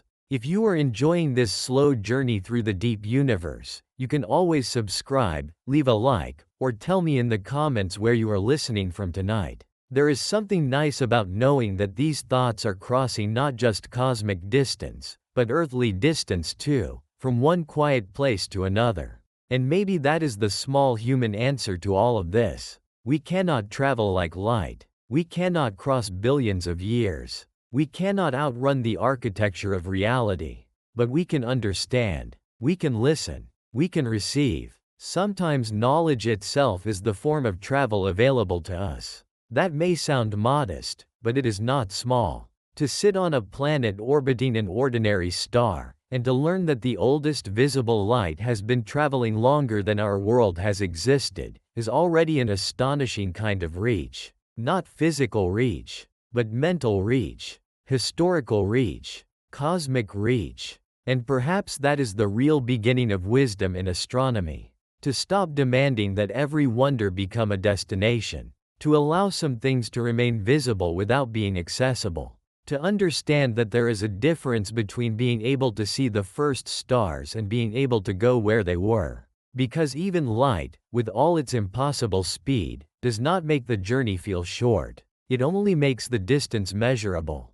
It gives us a unit gentle enough to talk about the impossible. A light second, a light minute, a light year. Each one a reminder that the universe is built on spans far larger than a human life, or a civilization, or perhaps even the ambitions of a species still in its early days. And once that settles in, another thought begins to emerge. If even light takes this long, and if the universe is not standing still while light travels, then what happens to the destination during the journey? Does it simply wait? Or does space itself keep changing, keep stretching, keep carrying the source farther away while the light is still in transit? That is where the story becomes even stranger. Because the first stars were not only far away, the universe was moving underneath the journey the entire time. Part 6. The universe is expanding while you travel. There is a version of this story that still sounds almost manageable. It goes like this. The first stars are unimaginably far away, yes. Human technology is painfully slow, yes. Even light takes an almost absurd amount of time to cross the deep universe, yes. But perhaps, if you could somehow endure the wait, if you could somehow build a machine patient enough and strong enough and lasting enough, the journey would still make sense. Long, certainly. Difficult, of course. But still a journey from one fixed place to another. That is the version of the story our ordinary instincts prefer. A destination waits. A traveler leaves. Time passes. Eventually, perhaps, the traveler arrives. But the real universe is stranger than that, because the destination does not simply wait. While you travel, space itself is changing. The universe is expanding. And that means the gap between you and a very distant destination is not just something you cross. It is also something that can keep growing while you are on the way. This is one of the hardest ideas in cosmology to feel properly, because it does not behave like anything in normal life. On Earth, if you walk toward a mountain, the mountain does not drift away because the land between you is being stretched. If you sail toward an island, the sea does not normally expand beneath the ship in a way that continuously adds new water to the route. In everyday life, distance feels stable. A road may be long, but it is still the same road. A city may be far away, but the map itself is not slowly swelling while you drive. The cosmos does not give us that comfort. On the largest scales, the fabric of space itself expands. Galaxies that are not gravitationally bound to each other tend to become more widely separated over time, not necessarily because they are flying through a pre-existing emptiness like shrapnel from an explosion, but because the very stage on which they sit is stretching. This is where language becomes slippery. We are so used to thinking of motion as movement through space that it feels almost unnatural to hear that space itself can expand. But that is much closer to what modern cosmology describes. The universe is not best imagined as debris rushing outward into a larger empty room. It is better imagined as the room itself growing. That distinction changes everything. Because once the room is growing, travel is no longer just about speed. It is also about whether your speed is enough to make progress against the growth of the room. And when the distances become enormous, that becomes a very serious problem. To feel this more gently, imagine a tiny ant walking across a long rubber band. The ant is moving forward.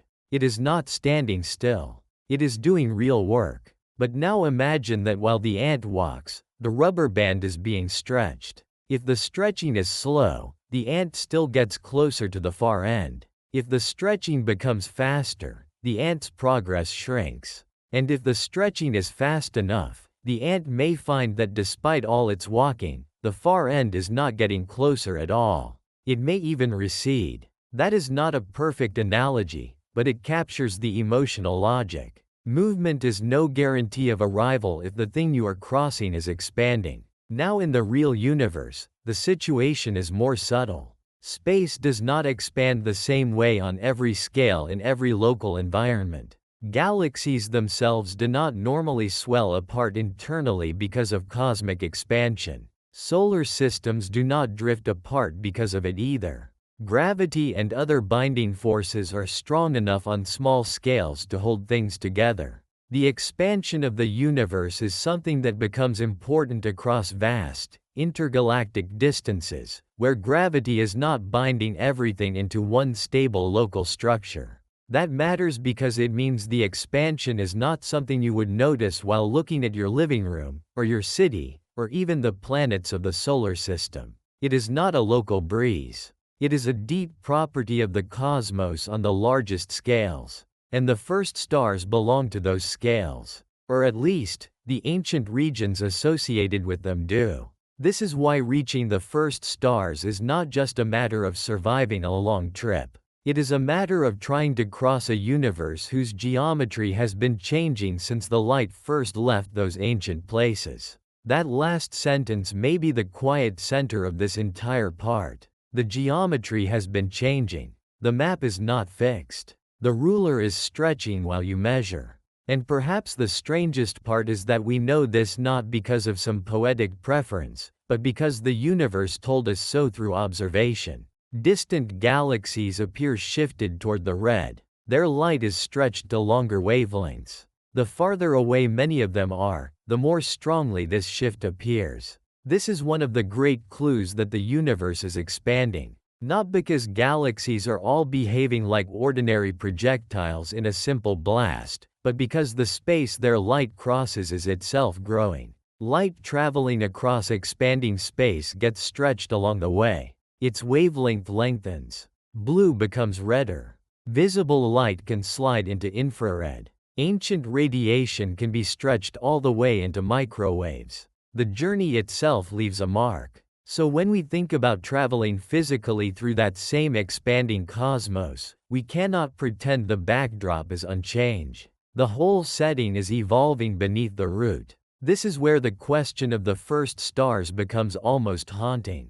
Because when their light began its journey, the universe was much smaller than it is now. The matter that would eventually become our region of the cosmos and the matter surrounding those first stars were not separated by the same present-day distances we use now. The gap grew while the light traveled. The ancient source emitted its message in a younger, tighter universe, and then the space between source and observer expanded for billions of years. That means that when we talk about where the first stars were, we are already speaking in more than one sense. There is where they were when they emitted their light. There is how long that light traveled. And then there is where the region that emitted that light would be in the expanded universe now. Those are not identical answers. That is why the problem resists simple numbers. You cannot reduce it to a single ordinary distance the way you would measure the gap between two cities. The universe has changed too much during the journey. This is also why the first stars feel more like a lost era than a normal destination. By the time their light reaches us, the cosmos that produced them has been transformed. Their original environment no longer exists in the same youthful form. Galaxies have merged. Stars have died. New generations of matter have formed richer structures. Space has stretched. The ancient stage is gone, even though its light survives. So already the traveler faces two problems, not one. The first problem is time. The journey is tremendously long. The second problem is expansion. The destination is not sitting still in a fixed geometry. And that second problem is the one many people do not instinctively include. Because our stories of exploration usually rely on stable maps. You leave one shore, cross the water, and make landfall on another shore. The Earth rotates, the weather changes, currents move, but the world itself is not rewriting geography fast enough to matter at that level. The map is stable enough for courage and navigation to mean something in the old familiar way. But cosmology takes away that comfort. If you launch toward an extremely distant point in the universe, you are launching into a reality whose large-scale structure continues to evolve while you move through it. Your route is not just long, it is dynamic. And the farther the destination, the more serious that becomes. There is a deeply humbling consequence hidden inside this. Some destinations may recede faster than you can meaningfully chase them. That statement sounds impossible at first, because it seems to violate the idea of cosmic speed limits. How can something recede faster than light if nothing can move faster than light? But the answer is subtle and very important. The speed limit of relativity applies to objects moving through local space. Cosmic expansion is different. It is about the growth of space itself on large scales. Two very distant regions can become separated at an effective rate greater than light because it is the space between them that is expanding. No local object is outtracing light through its own immediate surroundings in the forbidden sense. The geometry itself is changing. And once you grasp that, the horizon of the observable universe starts to make emotional sense. There are regions whose light can reach us because it was emitted long ago under different conditions, but whose present-day separation is so extreme, and whose intervening space is expanding in such a way, that physically catching up becomes a much more troubling concept. In other words, seeing something ancient does not mean you can ever go where it is now. That may be one of the most important truths in this entire series of ideas. Sight is not access. Detection is not reachability. Ancient light can arrive from a place that, in present cosmic terms, is no ordinary destination at all. And that is where the question becomes very quiet and very strange. What does it mean to travel towards something whose ancient signal reaches you, but whose present-day reality is carried deeper into an expanding universe?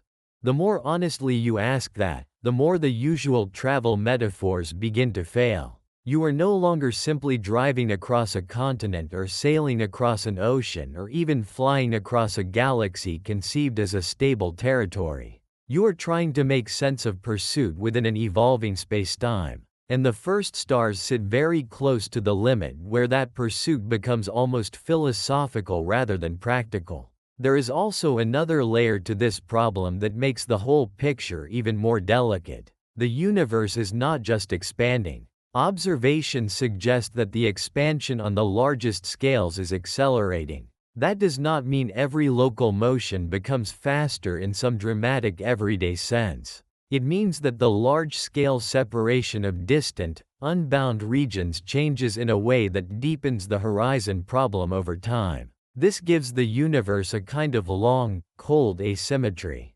Nearby things may remain meaningfully part of our cosmic future. Gravitationally bound systems can stay together. Some local groups of galaxies can merge and interact over unimaginable spans of time. But beyond certain scales, the wider universe does not remain equally available forever. Light from some regions may never reach future observers. Some parts of the cosmos become, in a practical sense, forever beyond exchange. That is a lonely thought if you let it sit for a moment. The universe is not just vast. It is slowly partitioning itself. Not by fences or walls, but by the quiet mathematics of expansion. And that means the dream of reaching the first stars is not merely crushed by distance alone. It is undermined by a changing cosmic relationship between here and there. The first stars, or the earliest regions in which they formed, belonged to a time when the whole observable story was more compressed.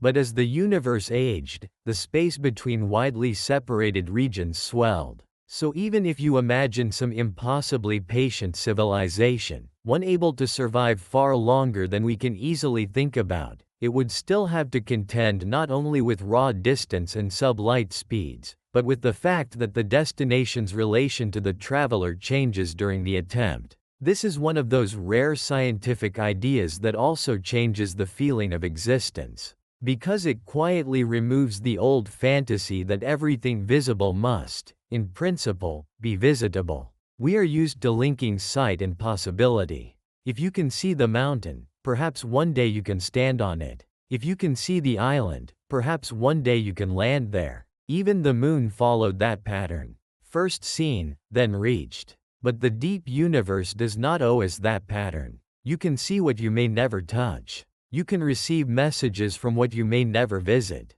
You can study light from places that have no meaningful role as destinations in the ordinary sense. That is not a failure of exploration. It is simply the reality of living in an expanding cosmos. And in a way, that makes observation more precious, not less. Because if some parts of the universe are not available to us as travelers, then understanding becomes the nobler form of contact. We may not cross every gap, but we can read the signals that cross to us. We can learn from them. We can let them reshape our sense of scale. Sometimes science is at its most beautiful when it teaches us not how to conquer, but how to accept proportion. The expanding universe is one of those lessons. It does not say, do not dream. It says, dream more honestly. Dream with the real map, not the comforting one. Dream while knowing that large-scale reality is not fixed and waiting, but unfolding and stretching. Dream while knowing that some ancient lights belong to a past whose present location is carried far beyond ordinary reach. That may sound almost discouraging, but I do not think it has to be. There is another way to hear it. The universe is not small enough to become ordinary. That is good news for wonder. If every distant light were just another future port to dock at, the cosmos might become simpler, flatter, easier to reduce to logistics. But instead it remains vast enough to resist us. Vast enough to keep mystery alive. Vast enough that even our best concepts have to be stretched just to describe it. And maybe that is why the first stars matter so much in the imagination.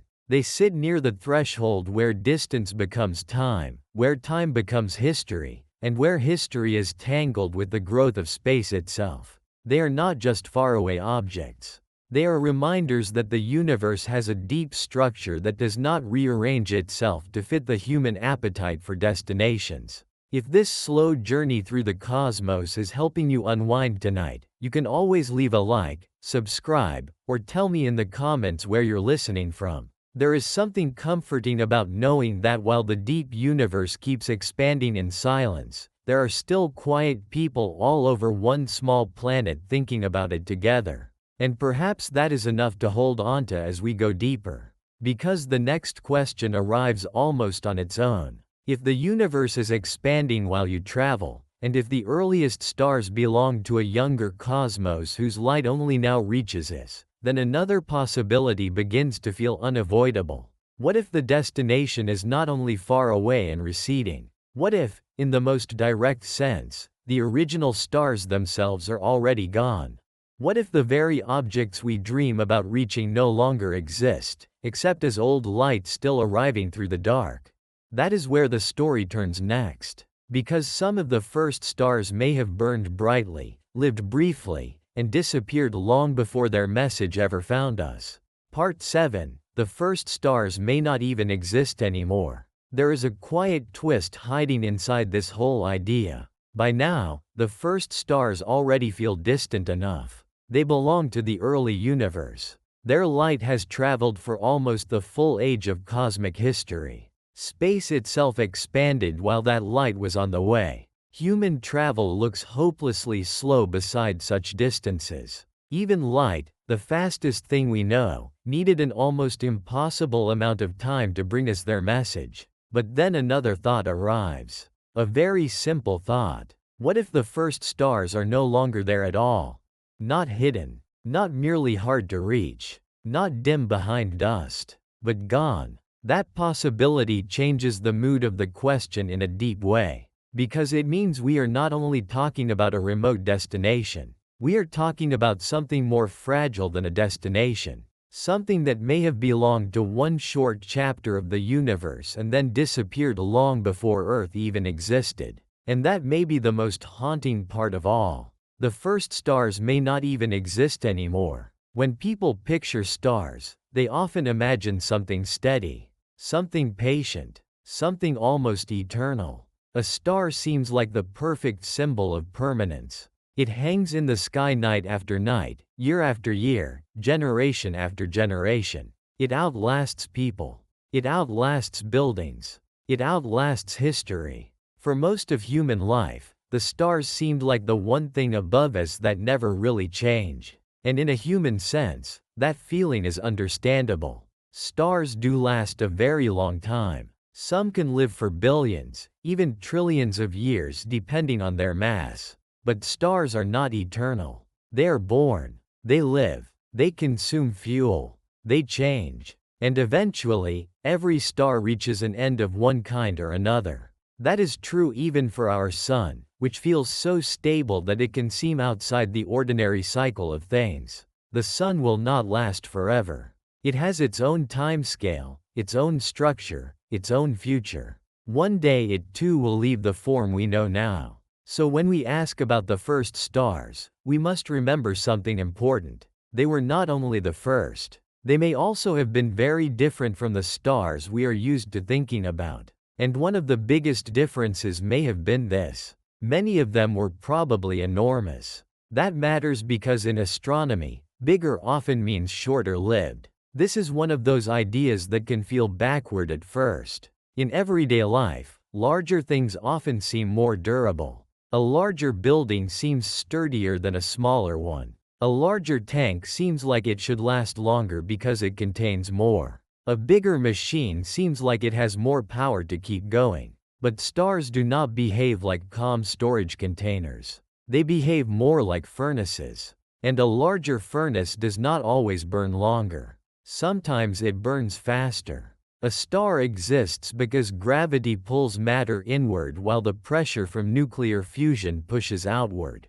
Deep in its core, hydrogen is fused into helium, releasing energy. That energy pushes back against collapse. The star remains stable for a long time because these forces balance each other. But the rate at which a star burns its fuel depends strongly on its mass. A more massive star has stronger gravity pressing inward. That makes its core hotter and denser. And in that more intense core, fusion runs much faster. The star has more fuel, yes, but it also burns through that fuel at a much more furious pace. So a very massive star does not live a calm, stretched out life. It lives fast, bright, violent, short. This is why some of the largest stars in the universe can live only millions of years, while smaller, quieter stars can live for billions or far longer. And when astronomers think about the first generation of stars, they often suspect that many of them were unusually massive. Why? Because the early universe was a very different place. The first stars formed out of primordial material, mostly hydrogen and helium, with almost none of the heavier elements that later generations of stars inherited. Those heavier elements, things like carbon, oxygen, silicon, iron, and many others, did not exist in large amounts yet because stars themselves are the factories that build many of them. In the beginning, the universe had not had time to enrich itself. That matters because heavier elements help gas cool and fragment into smaller clumps. In later cosmic eras, clouds of gas can break into many pieces more easily, giving rise to a wider range of stellar masses, including many smaller stars. But in the early universe, without much of that cooling help, gas clouds may have behaved differently. They may have formed stars that were, on average, much larger than many of the stars that form today. Not every detail is settled with complete certainty, and astronomers continue refining the picture, but the broad idea is powerful and widely important. The first stars were likely unusual, hotter, brighter, more massive, and because of that, many of them may have lived very short lives. A few million years may sound long to us, and in human terms it certainly is. It is older than civilization. It is older than cities, kings, writing, roads, temples, ships, and nations. It is an enormous span compared with a human life. But compared with the age of the universe, a few million years is almost nothing. It is a flash, a brief ignition, a spark in a darkness that had waited a very long time. So now the picture begins to sharpen. The first stars may have formed when the universe was still very young. They may have blazed with extraordinary intensity. They may have lived quickly and died long before the universe reached anything like its current age. Which means that by the time their light reaches us, the stars themselves may have been gone for billions of years. That is an astonishing thought. You may be receiving the light of a thing that vanished before Earth was even assembled from dust and rock around the young sun. The star existed. The light left. The star died. The light kept traveling. Earth formed. Life appeared. Dinosaurs rose and vanished. Humans emerged. Civilizations rose. Telescopes were invented. And only then, after all of that, did the ancient light arrive. It is difficult to think of another situation in ordinary life that prepares the mind for this. Usually, when light reaches us from something nearby, the source still exists. You turn on a lamp, and while you see the light, the lamp is still there. You watch a candle flame, and the flame exists while its light reaches you. Even when the source changes, the delay is so tiny that it feels immediate. The universe breaks that habit. In the deep cosmos, you can receive the glow of something long gone. That does not make the light false. Quite the opposite. It makes it precious. Because ancient light is evidence. It is witness. It is a surviving trace of what once was. And the first stars may now exist for us mostly in that form. Not as present destinations waiting quietly in the darkness, but as old signals, fingerprints, chemical legacies, and consequences left behind in the later universe. This changes the question of reaching them in a profound way. What would it mean to reach the first stars if the first stars themselves were already dead? Would you even be reaching the same object? Or would you merely be arriving at a region where something ancient once existed? That is where the dream begins to dissolve a little. Because a destination normally implies continuity. If you travel to a mountain, the mountain is still there. If you cross the sea to an island, the island remains the island. It may change slightly through weather or history, but it is recognizably itself. The first stars may not offer that kind of continuity. Their light can survive longer than they do. Their influence can survive longer than they do. Their ashes can shape future stars and galaxies long after they themselves have vanished. But the original star may be gone. And perhaps that is fitting, in a way, because the first stars were not meant to be permanent landmarks. They were transitional beings. They belonged to the universe's opening act. Their role was not just to shine. It was to change everything around them. The first stars helped end the cosmic dark ages, the long period after the universe cooled enough for atoms to form but before ordinary starlight had widely switched on. When the first stars ignited, they began filling the young universe with radiation. Their light and energetic output began reshaping the neutral gas around them. They started the long process by which the cosmos became more transparent and more structured. They also helped create the first heavy elements. That point matters tremendously. In the beginning, the universe was chemically simple. Mostly hydrogen, mostly helium, just traces of a few other light ingredients. But the universe we know now, the one that contains rocky planets, oceans, air, minerals, life, metal, glass, mountains, and bones, depends on heavier elements forged later in stars and stellar explosions. The first stars were part of the beginning of that enrichment. Inside their cores, and in some cases in the dramatic violence of their deaths, they helped create and spread new elements into space. Those elements later became part of new generations of stars, new clouds, new galaxies, new planets. So even if the first stars are gone, they are not irrelevant. Far from it. They may be gone in the direct sense, but they remained present in what followed. In that way, they were less like monuments and more like ancestors. They did not remain in their original form, but they helped make later existence possible. There is something quietly moving about that. A star can vanish and still participate in the future. A star can die and still leave behind the conditions for other stars, other worlds, and eventually living beings capable of wondering about it. The first stars may have lived short lives, but short does not mean small in consequence. Sometimes the briefest things change the most. That is true in human life too, though in gentler forms. A brief conversation can alter a career. A short season can reshape a family. A few years can redirect a life. Duration and importance are not always the same thing. The first stars may be a cosmic version of that truth. Brief, compared with the long age of the universe, but decisive. So what happened when they died?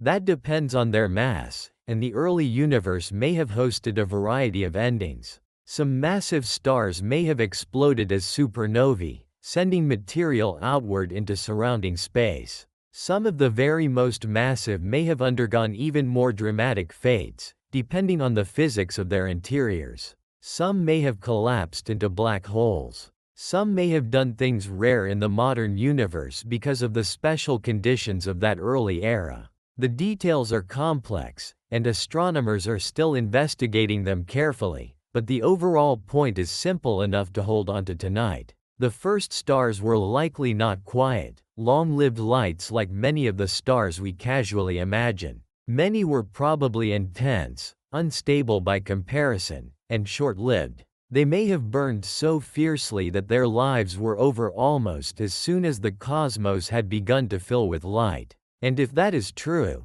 then the phrase reaching the first stars becomes even stranger. Because in one sense, there may be nothing there to reach anymore. Only descendants. Only remnants. Only aftermath. Only regions of space transformed by what once occurred there. It is almost like hearing music from a concert hall long after the musicians have left the stage. The sound remains for a while. Then the air still remembers it in a different way. The hall itself is changed by the event. The audience leaves with traces of it in memory. But the performance, as a living present thing, is gone. The first stars may be like that. Their performance ended long ago. Their radiation, their explosions, their chemistry, their influence spread outward. And now we live in a later universe shaped partly by what they did. That means astronomers are not usually hoping to fly directly to a still burning first star in the simple sense. More often, they are trying to infer, detect, and reconstruct the existence of those ancient stars through the light of early galaxies, the signatures in later matter, the patterns in chemical abundances, and the effects the first generation had on the surrounding cosmos. In other words, we often search for their traces more than for their continued presence. This is a subtle shift, but an important one. The first stars may not be objects waiting to be visited. They may be events waiting to be understood. And events are a different kind of target. You do not travel to an event the same way you travel to a place. You study its evidence. You gather its surviving signals. You reconstruct its shape from what remains. That is much closer to what modern astronomy actually does with the first stars. There is another beautiful irony here. The very fact that the first stars may be gone is part of what made the later universe richer. Their deaths seeded space with new ingredients. Their endings helped prepare the universe for the chemistry of complexity. Without earlier generations of stars living and dying, later worlds like ours would be much harder to imagine. The carbon in living bodies, the oxygen in water and air, the iron in blood and rock, the calcium in bone, the silicon in stone, all of these belong to a universe that has been chemically processed by stars over long stretches of time. So the first stars, even if gone, still echo in everything that came after. They are absent and present at once. Absent as living stars in their original moment. Present in the changed universe they helped build. That duality gives them a special emotional quality. They are not merely remote. They are ancestral. Not simply things we failed to reach, but things from which, in some indirect cosmic sense, later possibility flowed. And maybe that is why their disappearance feels less like a disappointment and more like a revelation. It tells us the universe is not a museum of untouched beginnings. It is a transforming process. The earliest luminous things did not remain preserved in perfect stillness for us to someday visit. They acted. They changed the cosmos. They passed on their materials and effects. And then they were gone. There is wisdom in that, if you listen to it quietly enough. Sometimes beginnings are not meant to last. Sometimes beginnings are meant to start a chain. That does not make them less real. It makes them more important. If you are enjoying this slow journey through the early universe, you can always subscribe, leave a like, or tell me in the comments where you are listening from tonight. It is always comforting to think about these vast old questions together, from one quiet corner of Earth to another. There is also a practical consequence to all of this. If the first stars were so short-lived, then directly observing an individual one becomes much harder. Not only are they unbelievably far away, not only is their light ancient and stretched by expansion, but the window during which any one of them existed as an active star may have been very brief in cosmic terms. That makes the search more delicate. It pushes astronomers toward looking for groups of early stars, early galaxies, or chemical signatures left behind rather than expecting neat, isolated portraits of individual first stars burning clearly in the darkness. The more you think about it, the more the challenge deepens. The first stars are hard to reach because of distance. They are hard to understand because of time. They are hard to locate because the universe expanded. And they are hard to define as destinations because they may already be gone. That last part may be the saddest and most beautiful obstacle of all. You may spend all your effort asking how to reach something, only to learn that the thing itself belonged to a vanished age. But perhaps sadness is not exactly the right word. There is another feeling mixed into it. Tenderness, maybe. A sense that the universe is full of things that were once fiercely present and are now known only through what they left behind. In that sense, astronomy is not just about objects. It is also about memory. Not human memory, of course. Not memory in the conscious sense. But physical memory. Light as memory.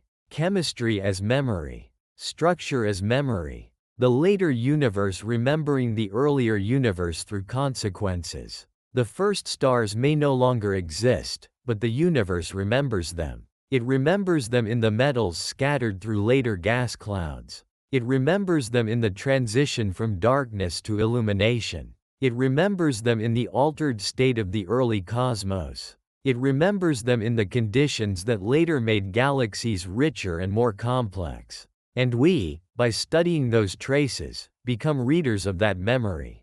That may be the gentlest way to think about the whole problem. We are not trying to race toward a living object waiting at the edge of time. We are trying to understand a vanished generation whose effects still ripple through reality. And once you see it that way, another question rises naturally. If the first stars were so bright, so massive, and so short-lived, then what kind of death did they face? What happens when a star that burns too hard reaches the end of its fuel? Does it fade quietly? Does it collapse? Does it explode? And if its ending was violent, could that very violence be one of the reasons we know the first stars mattered so much? That is where the story goes next. Because in the early universe, the death of a star may have been almost as important as its birth. Part 8. Surviving the journey is a problem of its own. Let us imagine, for a moment, that we solve the first part of the problem. Let us imagine that human beings become patient enough, wealthy enough, and technically advanced enough to stop asking whether the first stars are too far away, and to start asking a more daring question. If we tried to go anyway, could we survive the trip? At first, that sounds like a secondary problem. Almost like a detail that comes after the big one. First you solve distance. First you solve speed. First you build the ship. Then, after all that, you worry about survival. But the truth is softer and harder than that. Survival is not a detail. Survival is the whole middle of the story. Because even if you had a path, even if you had a destination, even if you had a propulsion system far beyond anything we know now, a journey across truly deep space would not simply be a matter of moving forward. It would be a matter of enduring a place that was never designed for life, for comfort, or even for continuity. And that is what makes the dream of reaching the first stars so strange. It is not only a problem of getting there. It is a problem of remaining something recognizable while the journey happens. The universe is often described as empty, and in one sense that is true. Space is mostly emptiness. It is thin, cold, silent, and overwhelmingly sparse. Compared with Earth, it feels almost like nothing at all. But that emptiness is deceptive. Because empty does not mean safe. Empty does not mean gentle. Empty does not mean harmless. In fact, the emptiness of space is part of what makes it so dangerous. There is no air to breathe, no pressure to protect the body, no natural warmth to settle into, no atmosphere to soften radiation, no oceans, forests, soil, weather, or living systems quietly doing the work of keeping creatures alive. On Earth, life survives because it is wrapped in layer after layer of hidden support. Gravity holds the air close. The magnetic field deflects much of the charged radiation. The atmosphere filters sunlight and cosmic particles. Water cycles. Plants grow. Bacteria recycle. Temperature, though often uncomfortable, stays inside a survivable range over much of the planet. Deep space offers almost none of that for free. It is not just another environment. It is the absence of environment. And that means every condition needed for survival has to be carried with you, maintained by you, repaired by you, and protected by you for the entire journey. That one fact alone changes everything. A ship crossing the ocean can be resupplied.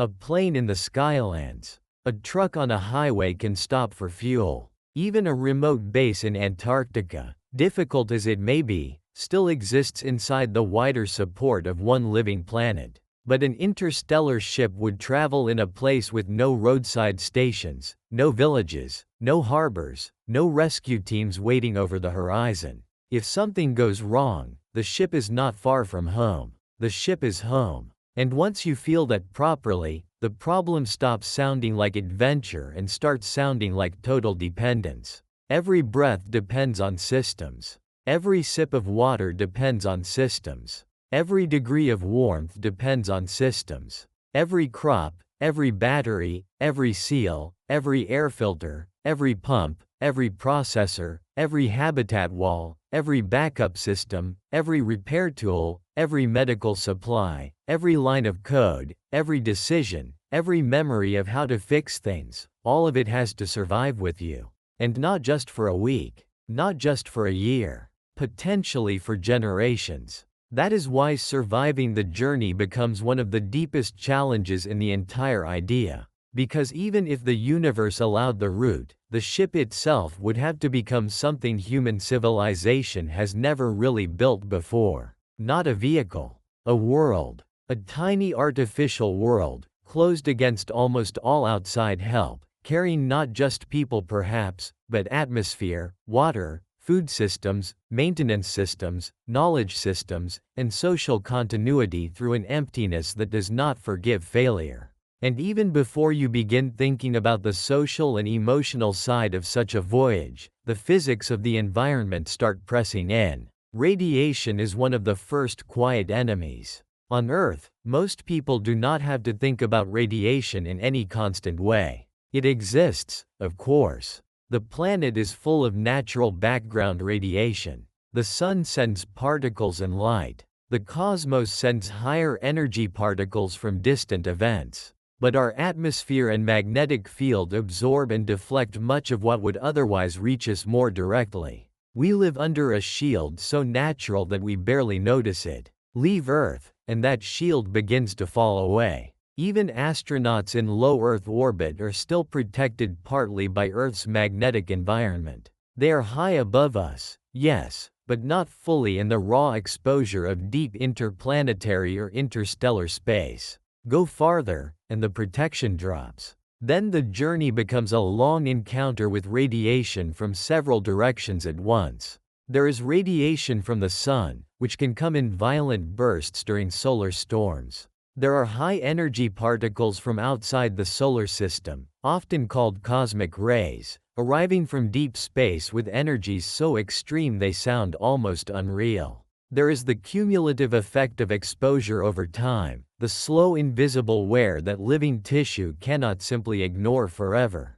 Radiation is dangerous not because it is loud or dramatic, but because it is persistent. It passes through the body. It damages DNA. It increases the risk of cancer.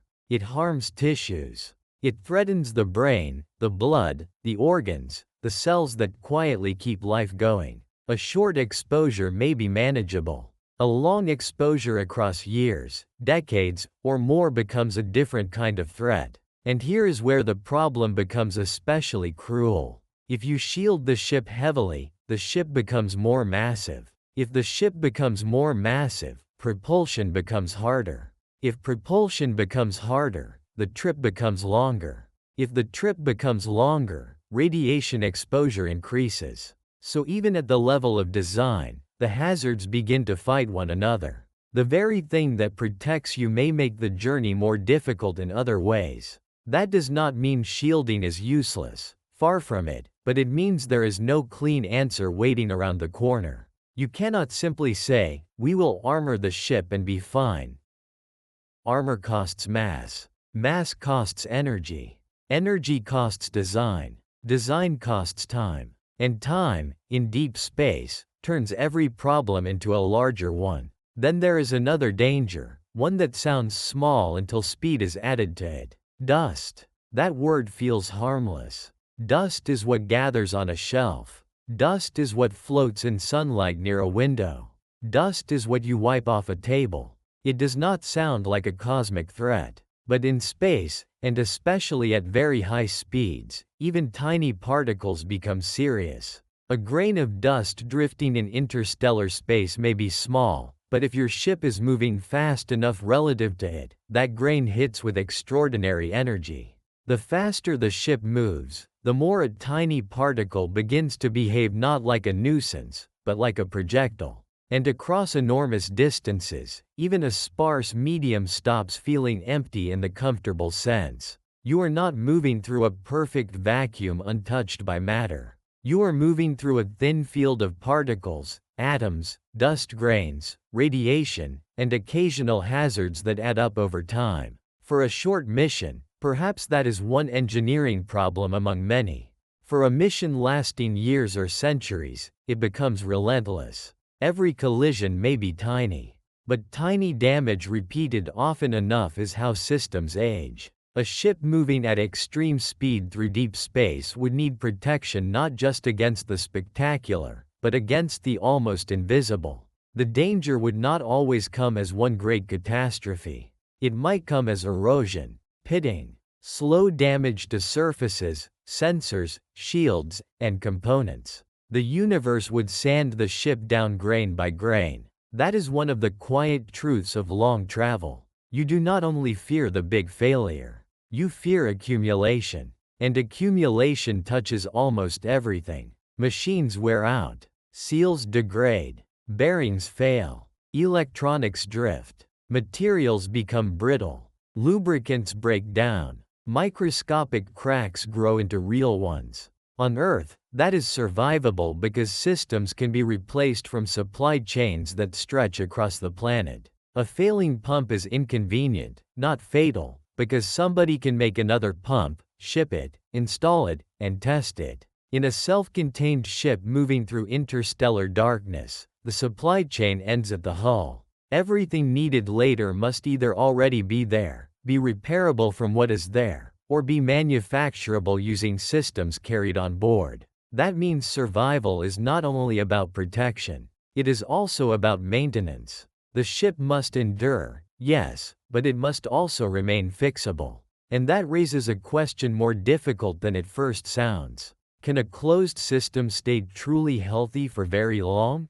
Human beings have tried, in smaller and more grounded ways, to understand this. We have built submarines, polar stations, orbital habitats, sealed environments, life support experiments. And what we keep learning is that closed systems are hard. They are complex in ways that do not fully reveal themselves at the beginning. Air chemistry shifts. Microbes behave unpredictably. Materials off-gas. Filters clog. Water must be recycled. Waste must be processed. Crops do not always perform as expected. Small imbalances become meaningful. Living things resist perfect control.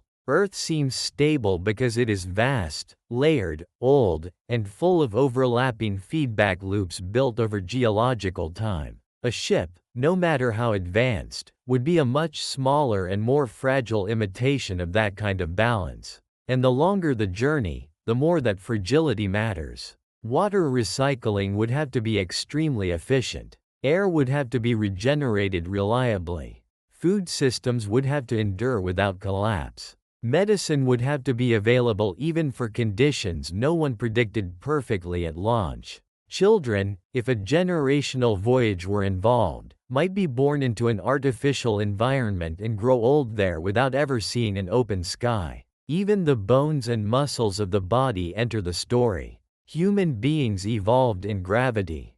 Gravity quietly shapes posture, circulation, balance, bone density, muscle use, and countless other details of ordinary life. Remove or reduce gravity for too long, and the body begins to change. Muscle weakens. Bone can lose density. Fluids shift. Balance systems adapt in ways that are not always comfortable. Maybe a future ship would rotate to simulate gravity. That idea has been imagined for a long time, and it is one of the more sensible responses to the problem. But even that is not simple. A rotating habitat introduces its own engineering demands, structural stresses, motion effects, and maintenance needs. It can help, perhaps greatly, but it does not make the voyage easy. It merely replaces one class of problems with another class that may be more manageable.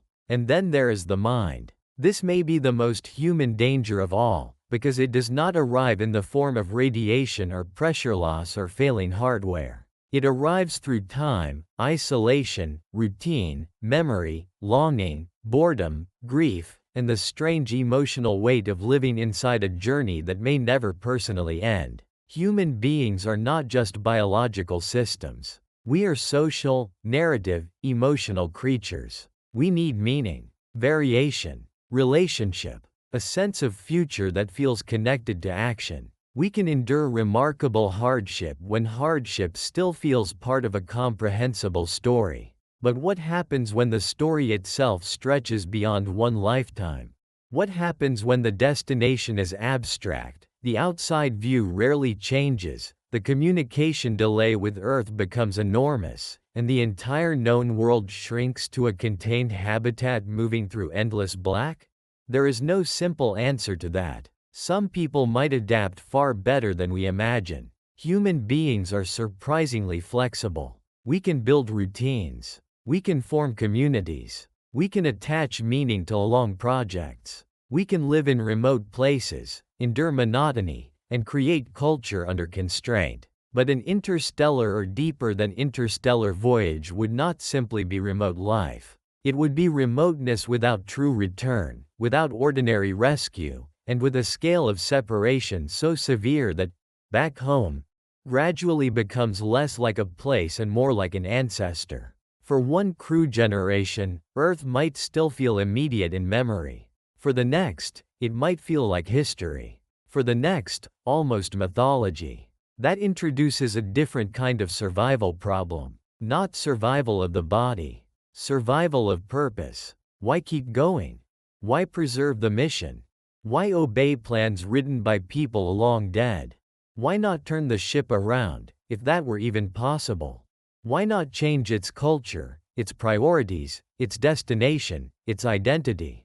These are not rebellious questions in some dramatic movie sense. They are ordinary human questions. They arise naturally wherever time, hardship, and distance stretch too far across intention. A journey that lasts longer than a civilization is not just a transport challenge. It is a continuity challenge. It asks whether meaning itself can survive intact. That may be harder than repairing engines. Because a machine can be rebuilt from parts. A shared purpose, once lost, is harder to manufacture. And again, this is before we even ask what happens if disease appears on board, if ecosystems drift out of balance, if conflict grows, if leadership fails, if education weakens, if technical knowledge becomes unevenly preserved, or if new generations simply decide that being born inside a mission does not create a moral duty to complete it. The longer the trip, the more survival becomes social.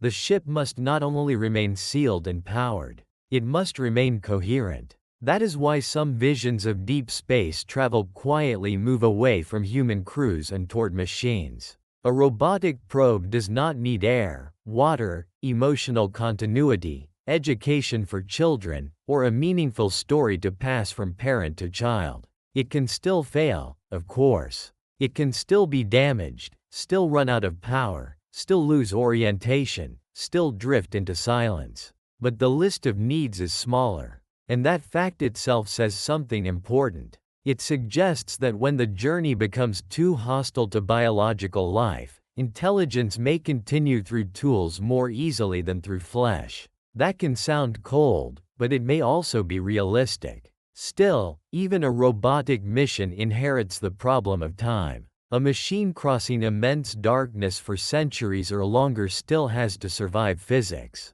It still has to survive dust, radiation, failure, and the loneliness of zero maintenance from outside help. So while removing the human body simplifies the problem, it does not solve it fully. Survival remains central. Because the universe is patient in a way machines are not. And that may be the deepest mismatch of all. The cosmos can wait for millions of years without strain. Humans cannot. Ships cannot. Civilizations cannot easily promise coherence across that kind of span. So when people imagine a voyage to the first stars, they often picture engines first, motion first, a long arrow through the dark. But perhaps the truer image is something much quieter. A fragile enclosed island carrying its own air, water, memory, repair tools, culture, and hope through an environment that constantly tests all of it. Not a bullet. A drifting civilization in miniature. Not a sprint. A moving act of maintenance.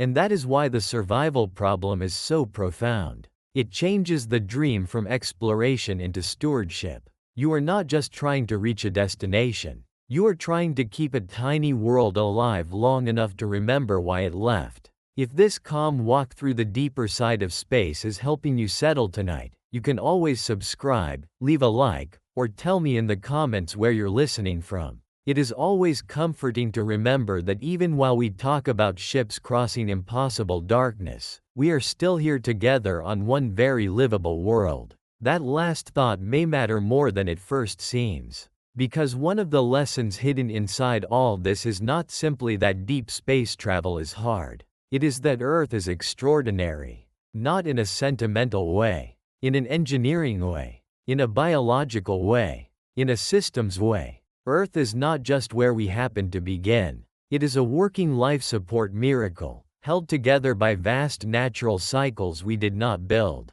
Oceans regulate temperature. Atmosphere filters radiation. Gravity holds things down. Magnetism shields. Biology recycles. Ecosystems repair, feed, absorb, balance, and buffer. A spaceship trying to carry humans across the dark would spend all its effort trying to imitate a tiny fraction of what Earth does freely, continuously, and at planetary scale. And even then, the imitation would be fragile. So perhaps the hardest part of surviving the journey is not any one threat by itself. Not radiation alone. Not dust alone. Not psychology alone. Not system failure alone. It is that all of them overlap. Every solution creates new burdens. Every protection has a cost. Every year adds wear. Every generation adds complexity. The longer you travel, the more survival stops being one problem and becomes a web of problems tightening together. And once that becomes clear, another question begins to rise very naturally. If sending ordinary human crews across such distances is so punishing, then could some future civilization find another way? Could we send minds that sleep through the long passage? Could we send artificial intelligence instead of fragile bodies? Could we build generation ships, suspended life systems, or forms of travel that change what it even means to make the trip? That is where the story turns next. Because if the first stars are too far for ordinary journeys, then the only remaining path is to ask whether future beings might stop traveling in ordinary ways at all. Part 9. Could future civilizations ever do it? By this point, the dream has become very quiet. Not impossible in the loud, dramatic sense. Not impossible like a locked door with a simple sign on it saying no. But impossible in the slower, more unsettling sense. Impossible because every time we move one obstacle aside, another one appears behind it. The first stars are too far away for ordinary travel. Human speeds are too small. Light itself needs enormous stretches of time. Space expands while the journey happens. The first stars may not even exist anymore. And even if some version of the route made sense, surviving the trip would require a level of endurance that turns a ship into a small artificial world. So naturally, another kind of question begins to rise. What if the problem is not that the destination is unreachable, but that we are imagining the traveler too narrowly? What if future civilizations do not travel in the ordinary way at all? What if they do not send people as we understand people now? What if the only beings capable of attempting such a journey are not quite biological in the familiar sense, not quite temporary in the familiar sense, and not quite attached to the old meaning of a lifetime? That is where the conversation begins to change. Because once a journey becomes too large for ordinary human bodies and ordinary human timescales, the imagination starts looking for substitutes. It begins to wonder whether the only way to cross deep space is to become something more patient than a person, more durable than flesh, or more distributed than a single crew inside a single ship. And in that sense, the question of reaching the first stars is not just about astronomy anymore. It becomes a question about what kind of civilization could even try. At first, the oldest answer is the most intuitive one. If one lifetime is too short, then perhaps many lifetimes could be linked together. This is the idea behind a generation ship. A vessel so large, so self-contained, and so enduring that the people who arrive are not the same people who left. The mission becomes an inheritance. One generation is born aboard, grows aboard, learns the ship's systems, inherits its stories, and passes the voyage onward to the next. There is something strangely ancient about that idea. In a way, it feels less like high technology and more like migration. Less like a rocket and more like a moving village, a floating inheritance, a civilization in transit. And because of that, the idea has always held a certain emotional power. It feels almost human in the deepest sense. People cannot survive the full trip, perhaps, but cultures can. Families can. Memory can. Language can. Ritual can. Purpose can. But then the practical weight settles in. A generation ship does not remove the problem of survival. It multiplies it. Now the ship must not merely protect a crew. It must support an entire evolving society. It must feed children not yet born. It must educate technicians who were never present at launch. It must preserve enough scientific and cultural continuity that maintenance, repair, and governance remain possible across centuries, or longer. It must endure accidents, disagreements, disease, material fatigue, and shifts in belief. And perhaps the deepest difficulty of all is that the mission must remain meaningful to people who did not choose it. That point matters more than it first appears. The first generation may have volunteered. They may have stood beneath a bright launch gantry full of conviction and wonder. They may have believed with all their hearts that the journey justified the sacrifice. But what about the third generation? The seventh? The 12th? What about people born in a metal world who never saw Earth, never consented to the mission, and may not feel emotionally bound to a destination so distant that it can barely be explained as anything but tradition? Why should they continue? Why should they accept an ancient plan written by people long gone?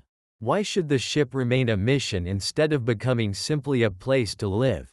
These are not cynical questions. They are ordinary human questions. And that is why generation ships are both compelling and fragile. They solve the biological problem of short lifetimes by turning travel into culture. But culture is not an engine. It cannot be guaranteed by hardware alone. A generation ship might survive physically and still fail in purpose. It might become a drifting society that forgets, reinterprets, abandons, or transforms the original goal. And perhaps that would not even be a failure in moral terms. Perhaps it would simply be what happens when a voyage becomes longer than memory can comfortably hold. So yes, a future civilization could imagine a generation ship. But whether such a ship could remain coherent, humane, technically stable, and purpose-driven across the necessary span is a much deeper uncertainty. That is why many people turn to a second possibility. If living through the trip is too difficult, perhaps the traveler could sleep through it. This idea appears in many stories because it feels almost elegant. Put the body into a state of profound suspended animation. Slow metabolism to a tiny whisper. Preserve the mind, the organs, the tissues. Let time pass outside while the traveler remains almost untouched by it. Then, after centuries or however long is needed, the sleeper wakes near the destination. It is an idea full of mercy. It promises distance without boredom, waiting without aging, survival without requiring generations of descendants to inherit the burden. And emotionally, it is one of the easiest forms of hope to understand. But biologically, it remains deeply uncertain. Nature gives us hints that something like this is not completely absurd. There are animals that hibernate. Some organisms survive frozen conditions or suspended states far beyond what once seemed reasonable. Life is more adaptable than we often assume. Still, human beings are not simple hibernators. The body is delicate in its own quiet way. Tissues need circulation. Cells need balance. Brains are not merely storage devices waiting patiently on a shelf. A long suspension that preserves a human person intact, without catastrophic damage, is not something we know how to do. Could future medicine become astonishingly better? Of course. It would be foolish to assume that present biology is the final chapter of biological engineering. Future civilizations may learn how to slow cellular damage, reduce metabolic demand, protect the brain, and revive suspended bodies safely. But even if such techniques become possible, they do not erase the surrounding difficulty. A sleeping traveler still needs a functioning ship. The systems still need maintenance. The hull still needs protection. Power still needs to last. Something, somewhere, must remain awake enough to keep the traveler alive. Suspended life shifts the burden. It does not remove it. And over truly immense spans, the same old enemies return. Material decay, radiation, impacts, system drift, silent failures accumulating while the sleeper knows nothing of it. That is why suspended life, though gentler than the generation ship idea, still depends on an external world of machines that must endure the very duration the sleeper is trying to escape. Then there is the third possibility, and perhaps the most grounded of all. Do not send people. Send intelligence without flesh. This is where the conversation begins to feel less romantic and more plausible. Because robotic probes already exist. We already trust machines to cross large distances, survive hostile conditions, and operate where no human body could safely go. They have explored worlds no person has touched. They do not need oxygen. They do not need emotional continuity. They do not care whether the journey feels long. That matters. The deeper the voyage, the more the body begins to look like an unnecessary liability. A machine can fail, certainly, but its needs are narrower. It needs power, shielding, guidance, redundancy, and robust design. It does not need farms, classrooms, social stability, or artificial gravity in the same personal sense. It can endure isolation without loneliness. It can remain pointed toward a mission without needing meaning in the emotional way human beings do. And if machine intelligence continues improving, then perhaps future civilizations would not merely send simple probes. They might send autonomous explorers able to repair themselves, adapt to unexpected conditions, make local decisions, and carry scientific curiosity of a kind we would recognize. Perhaps not human consciousness exactly, but something capable of exploration in its own right. That possibility may be the strongest realistic bridge between our current world and the dream of very deep travel. Because it does not ask biology to become immortal. It asks engineering to become patient. Even so, a robotic mission to the regions connected to the first stars would still face nearly every physical obstacle we have already discussed. It would still need extraordinary speed to make the trip meaningful. It would still be traveling through expanding space. It would still be heading not toward a simple present-day destination, but toward a region whose ancient light reaches us from a universe that no longer exists in the same form. So again, the problem softens, but it does not vanish. A machine is easier to send than a person, but easier is not the same as easy. Then a still stranger idea appears. What if the future traveler is not a body at all, biological or mechanical, but information? This is the point where the old meaning of travel starts to dissolve, because perhaps what really matters is not moving a person through space, but transmitting the pattern that makes the person who they are. A civilization might imagine scanning a mind, encoding it, transmitting that information somehow, or rebuilding a conscious pattern elsewhere using matter found at the destination. This idea is more speculative than anything we currently know how to do, and it opens difficult philosophical questions almost immediately. Is a copied mind the same person, or only a replica? If a version of you appears somewhere else while the original remains here, who truly traveled? Did anyone travel at all, or was one being merely duplicated and another one left behind? These are not technical questions only. They are questions about identity. Still, the reason such ideas keep returning is clear. Deep space punishes matter. It punishes bodies. It punishes anything that must be carried intact over long spans. Information, by contrast, feels lighter, more abstract, more transmissible, more like something that could cross distance without dragging an entire vulnerable organism behind it. But even if a future civilization mastered something astonishing in this direction, it would still collide with one old limit. Information also cannot outrun light. Signals do not casually leap beyond the basic speed structure of the universe. So again, we encounter the same quiet wall. You can change the form of the traveler. You can shrink the payload from bodies to machines or from machines to patterns. But the cosmic speed limit remains. And that leads naturally to the next possibility. What if the real answer is not changing the traveler, but increasing the speed far beyond anything familiar? This is where near-light speed travel enters the conversation. Because as long as we remain crawling along at tiny fractions of light speed, the problem remains almost static. The distances are too severe. The mission times too long. The ship too burdened by maintenance, continuity, and survival.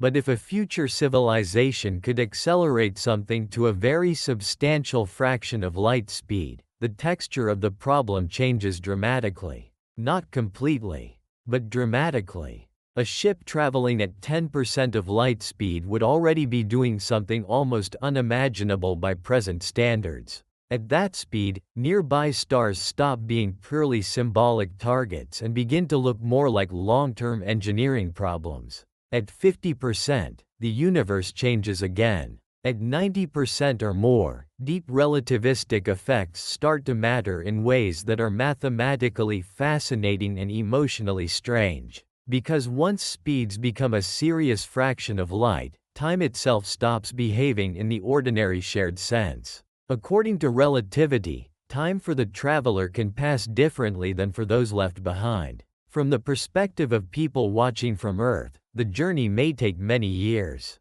From the perspective of those on board, less time may pass, depending on the speed. This is one of the rare scientific facts that sounds like fantasy while remaining completely rooted in physics. Move fast enough, and the universe changes its relationship between distance and duration. That does not mean you can simply ignore the broader cosmic timescales. It does not mean the first stars suddenly become easy destinations. But it does mean that high enough speeds could soften some parts of the endurance problem for the traveler, even while leaving the external history of the universe moving on around them. Still, here again the laws of reality remain stern. Near light speed travel requires extraordinary energy. Not just a lot of energy in the casual sense. An amount so large that our ordinary engineering imagination struggles to hold it. Accelerating any substantial mass to a significant fraction of light speed is not like improving an airplane engine or building a stronger rocket.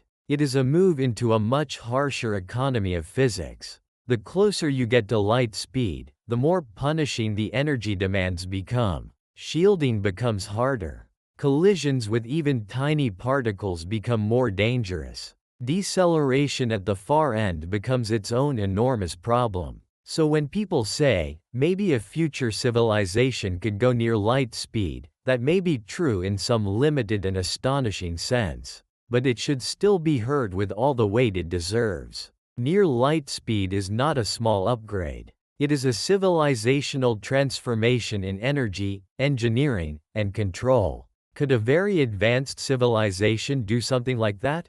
Perhaps. The universe does not clearly forbid major fractions of light speed. But even then, the first stars remain a peculiar target. Not just because of distance, but because of timing. The first stars belonged to the ancient universe. Many are long gone. Their light reveals their past, but their present-day regions lie near the edge of the observable cosmos, wrapped inside the strange consequences of expansion. So even a civilization with near-light speed capability might find that reaching the first stars is less meaningful than reaching very ancient galaxies, their descendants, or the regions shaped by those earliest stellar generations. In other words, future civilizations might reach deep cosmic history indirectly, not by docking beside a still-burning first star, but by traveling toward ancient structures that preserve traces of that early era.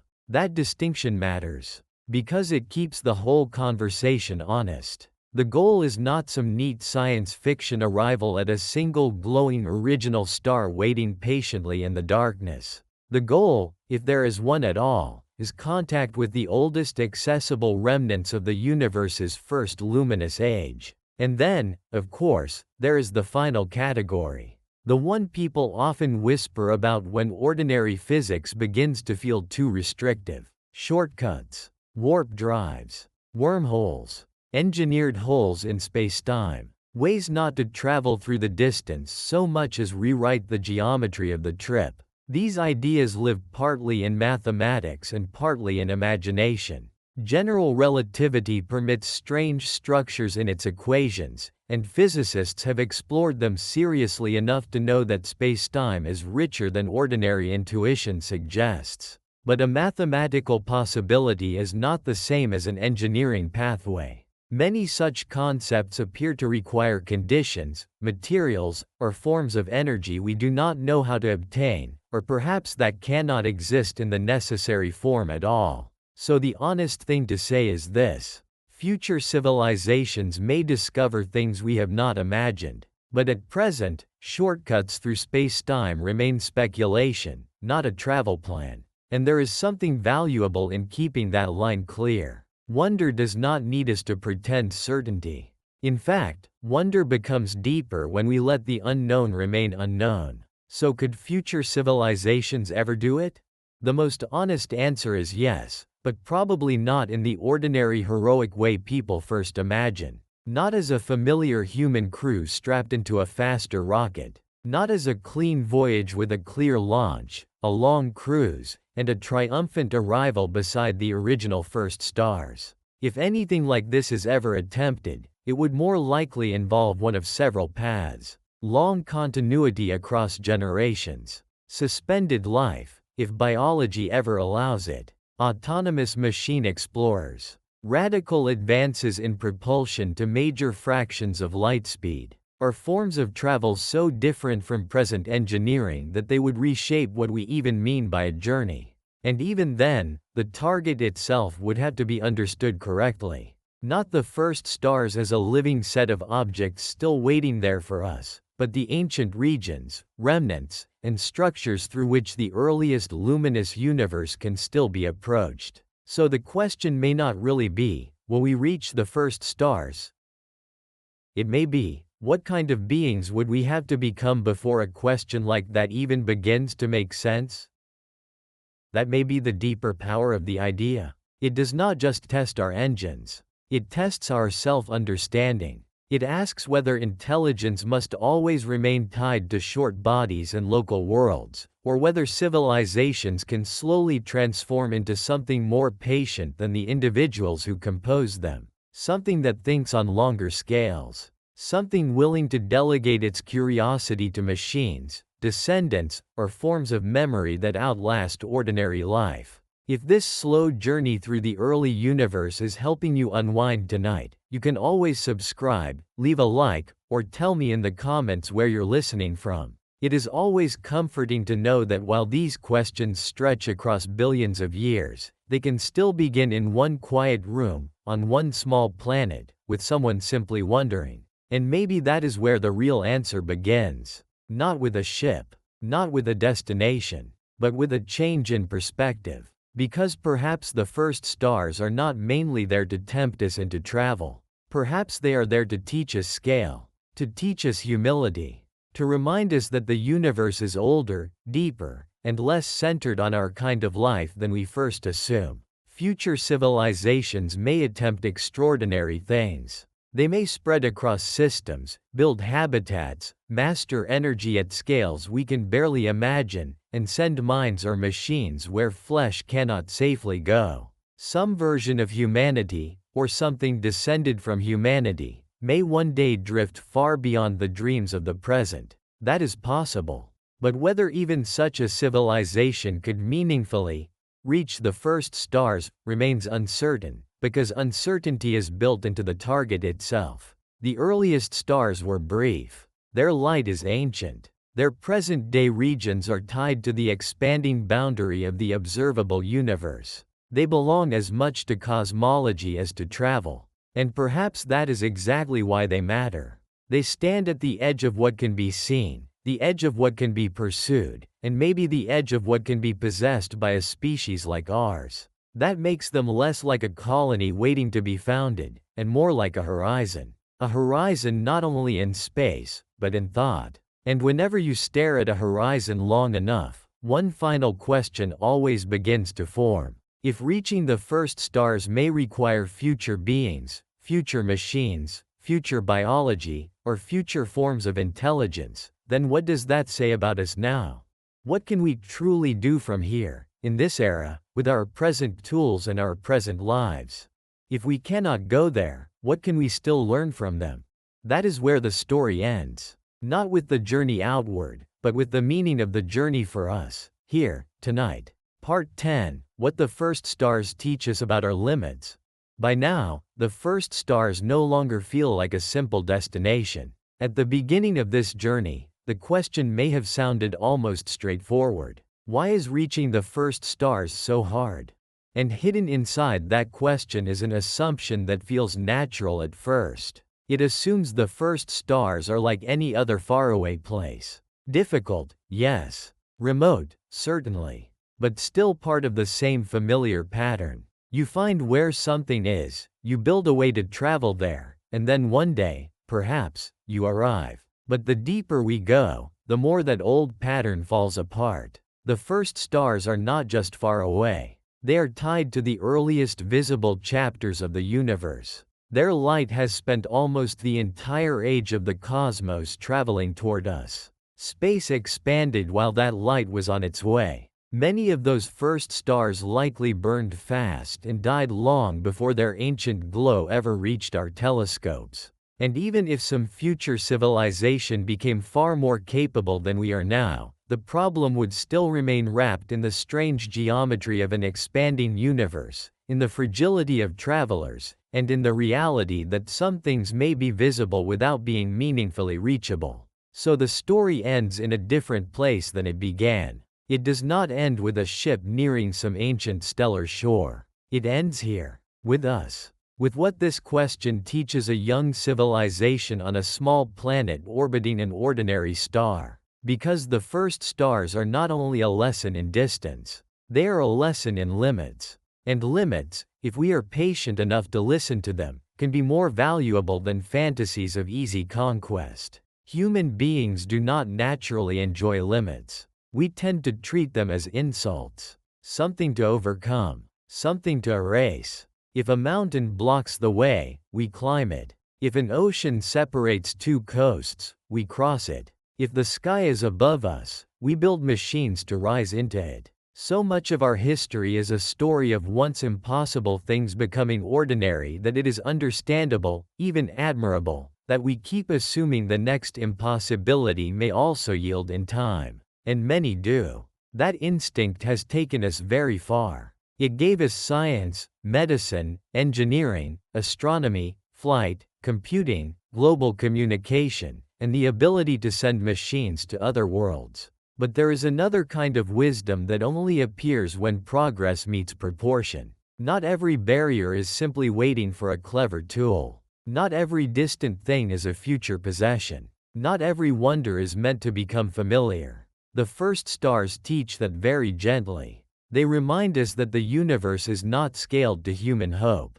It is scaled to itself. That may sound cold at first, but I do not think it really is. There is something deeply calming about it. The universe is under no pressure to shrink itself into a story of human achievement. It does not exist to become convenient. It does not owe us accessibility. And once you stop expecting that, the cosmos begins to feel less like a challenge to your pride and more like a reality large enough to restore perspective. Perspective is one of the great gifts of astronomy. A single star can do that. A galaxy can do that even more. But the first stars do it in a uniquely quiet way, because they sit so near the beginning of visible light that they blur the line between destination and origin.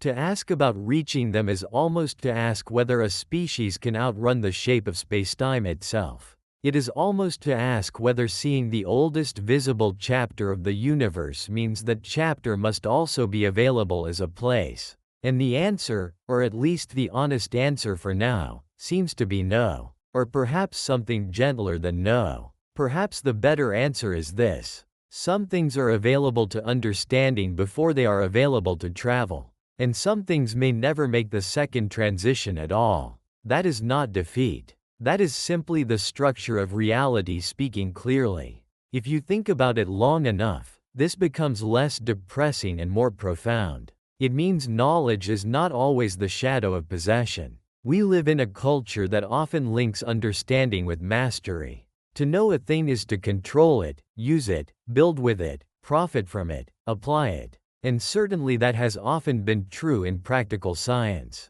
But the first stars suggest another form of knowing, a quieter form, a form in which understanding is enough. You do not need to stand beside the first stars to learn from them. You do not need to mine them, colonize them, or circle them in a ship. You can let their light reach you. You can read what remains in the chemistry of ancient gas clouds and old galaxies. You can build careful instruments, gather faint evidence, compare models, and slowly reconstruct the opening acts of the luminous universe. That too is a form of contact. Not physical contact, but real contact. There is a kind of maturity in accepting that some of the deepest encounters with reality happen through attention rather than through arrival. Astronomy, at its best, is full of that maturity. We know the cores of stars not because we drilled into them, but because light told us. We know distant galaxies not because we visited them, but because photons carried their ancient state across impossible emptiness.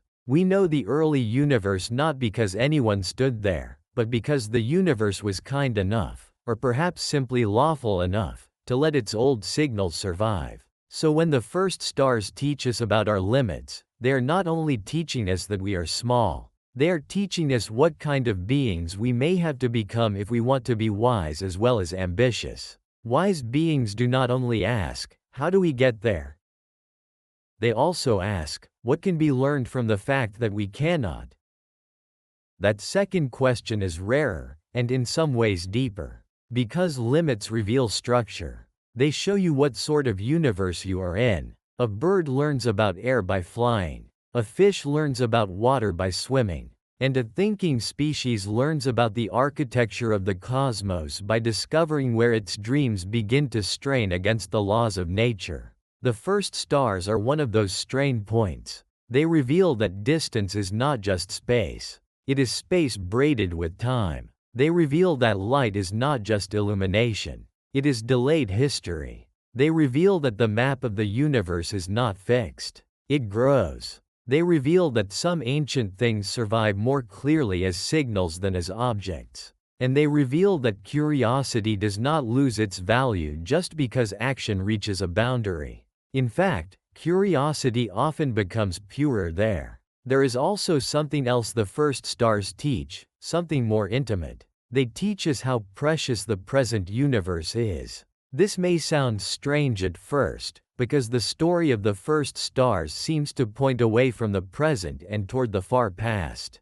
But if you follow the idea carefully, it circles back. Those first stars helped transform the universe. They forged some of the earliest heavy elements. They helped end the long dark ages. They participated in the creation of the chemical richness that later generations of stars inherited. Without early stars living and dying, the universe would have remained simpler for longer. The chain that leads to galaxies, planets, water, rocks, atmospheres, and living bodies depends on stars changing the cosmos over time. So the first stars are not just remote curiosities. They are part of the long ancestry of everything familiar. The iron in blood, the calcium in bone, the oxygen we breathe, the silicon in stone, the carbon in every living cell, all of these belong to a universe that was shaped, step, by stars. Not by the first stars alone, of course, but by the long unfolding stellar history that the first stars helped begin.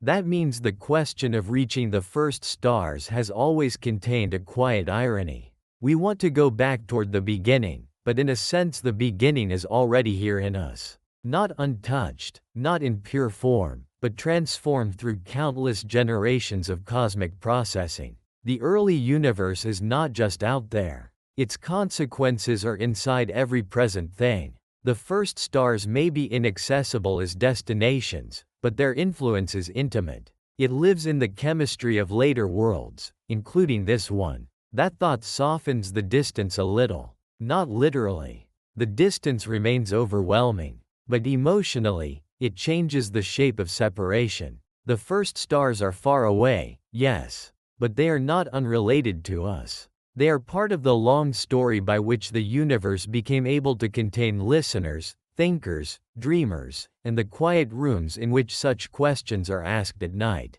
That may be one of the most beautiful turns in all of cosmology. The farther back you look, the more alien the universe becomes. And yet the more you learn about it, the more you see that your own existence is woven into that alien beginning through a chain of transformations so old and vast that it feels almost impossible. You are not separate from the cosmic story. You are one late consequence of it. That does not make the universe smaller. It makes your presence within it feel stranger and more meaningful. There is another lesson hidden here too, and it is about patience. The first stars can only be studied through patience. Not only because their light took so long to arrive, but because understanding them requires a certain kind of science. Slow science. Careful science. Science willing to work with fragments, faint signals, uncertainties, indirect evidence, and decades of refinement. There is no quick domination here. No simple expedition, no easy shortcut, no dramatic planting of a flag. There is only attention, instrument by instrument, observation by observation, theory meeting evidence in a long conversation. That kind of patience is hard for modern minds. We are used to rapid feedback, immediate answers. searchable knowledge, fast images, instant commentary. But the first stars do not belong to that rhythm. They ask for something older and calmer. They ask for the willingness to care about truths that unfold across generations of researchers, not just across a single moment of excitement. In that sense, they are almost perfect for the sleeping mind. They pull thought away from urgency. They remind you that reality does not hurry simply because you do. And perhaps that is one reason deep cosmology feels so soothing to some people. Not because it is simple, but because it is large enough to dissolve the little frantic scales on which ordinary worry tends to operate. Bills, messages, deadlines, awkward conversations, tomorrow morning, next week, all of that still matters in daily life, of course. But beside the first stars, it all becomes gentler, less sharp, more local, more manageable. A universe that has carried light for over 13 billion years is not asking you to solve everything before sleep. It is only asking you to notice. To notice how brief and real your own moment is. To notice that the sky above is not empty, but historical. To notice that the earliest chapters of existence still send their signals, and that you, for a little while, are here to receive them. If this calm journey through the deep universe is helping you unwind tonight, you can always subscribe, leave a like, or share in the comments where you are listening from. It is always comforting to imagine these thoughts moving quietly from one place on Earth to another, while above us the much older light goes on traveling. There is also a more practical lesson in all this, one that may matter to the future of our species. The first stars teach humility about what can be visited, but they also teach confidence in what can be learned. Those are not the same thing. A civilization does not need to physically go everywhere to become wise. If anything, trying to go everywhere too soon may be a sign of immaturity. The better path may begin with understanding our local neighborhood deeply, learning to survive responsibly on our own planet, exploring our solar system carefully, and building sciences and technologies that are stable, humane, and patient enough to endure. That may sound less dramatic than dreams of the first stars, but it is more grounded. And grounding matters. Because one of the most dangerous habits in any age is to romanticize distant frontiers while failing to care for the conditions that make knowledge possible at home. Telescopes, laboratories, education, stable societies, peaceful cooperation, long-term curiosity, all of these are fragile achievements. Before a species imagines reaching cosmic dawn, it might first need to prove it can protect the one habitable world that already supports its thinking life. The first stars, then, do not only teach us about the outer universe. They teach us something about responsibility here. They teach us that wonder is not an excuse to abandon the near for the sake of the far. They teach us that perspective should deepen care, not replace it. And they teach us that the more honestly we face reality's scale, the more miraculous the ordinary begins to look. Earth is ordinary by cosmic standards in one sense. One planet among many. One star among billions. One galaxy among more. And yet it is also extraordinary in the way that matters to us most. It is the place where matter became mind, where chemistry became memory, where a species emerged that could ask questions about stars long dead and galaxies barely visible. The first stars may be beyond reach, but the fact that there is anywhere in the universe from which they can be meaningfully contemplated is itself astonishing. Sometimes I think that is the final lesson. Not that we are too small, not that the universe is too big, but that the meeting of the two is beautiful. A small being does not need a small universe to find meaning. In some strange way, the immensity is part of the meaning. The fact that we cannot casually cross it is part of the meaning. The fact that light itself must labor across it for ages is part of the meaning. And the fact that, despite all of that, we can still understand something of it, still reconstruct the deep past, still feel wonder rather than only defeat, may be one of the noblest things about being alive. So what do the first stars teach us about our limits? They teach us that limits are not just walls. Sometimes they are lenses. They help us see reality more clearly. They teach us that visibility is not the same as reach. That old light is a gift, not a promise of access. That not every beginning remains available as a place. That some of the most important things in the universe live on through their consequences rather than through their continued presence. And they teach us that we are a very young species, asking very old questions, from a very temporary shore. That might sound melancholy, but I do not think it has to be. There is peace in it too. You do not have to own the cosmos to belong to it. You do not have to travel to the first stars for them to matter. You do not have to solve every frontier for wonder to be worthwhile. Sometimes it is enough to lie still on a turning planet, beneath a sky full of delayed light, and understand just a little more clearly what kind of universe you have arrived in. A universe where the first stars may be gone, yet their light still speaks. A universe where the oldest visible things are also among the hardest to define. A universe where curiosity can reach farther than the body ever will. And perhaps that is the gentlest conclusion of all. The first stars are not waiting for us in the simple way that mountains or islands wait. They are waiting only as signals, as clues, as ancestral fire at the edge of visibility. And in learning why they are so hard to reach, we may have found something even more valuable than a route. We may have found a truer sense of scale, a calmer kind of wonder, and a more honest picture of ourselves. Small, yes. Brief, certainly. But still capable of looking into the dark, receiving ancient light, and understanding that even limits can be beautiful.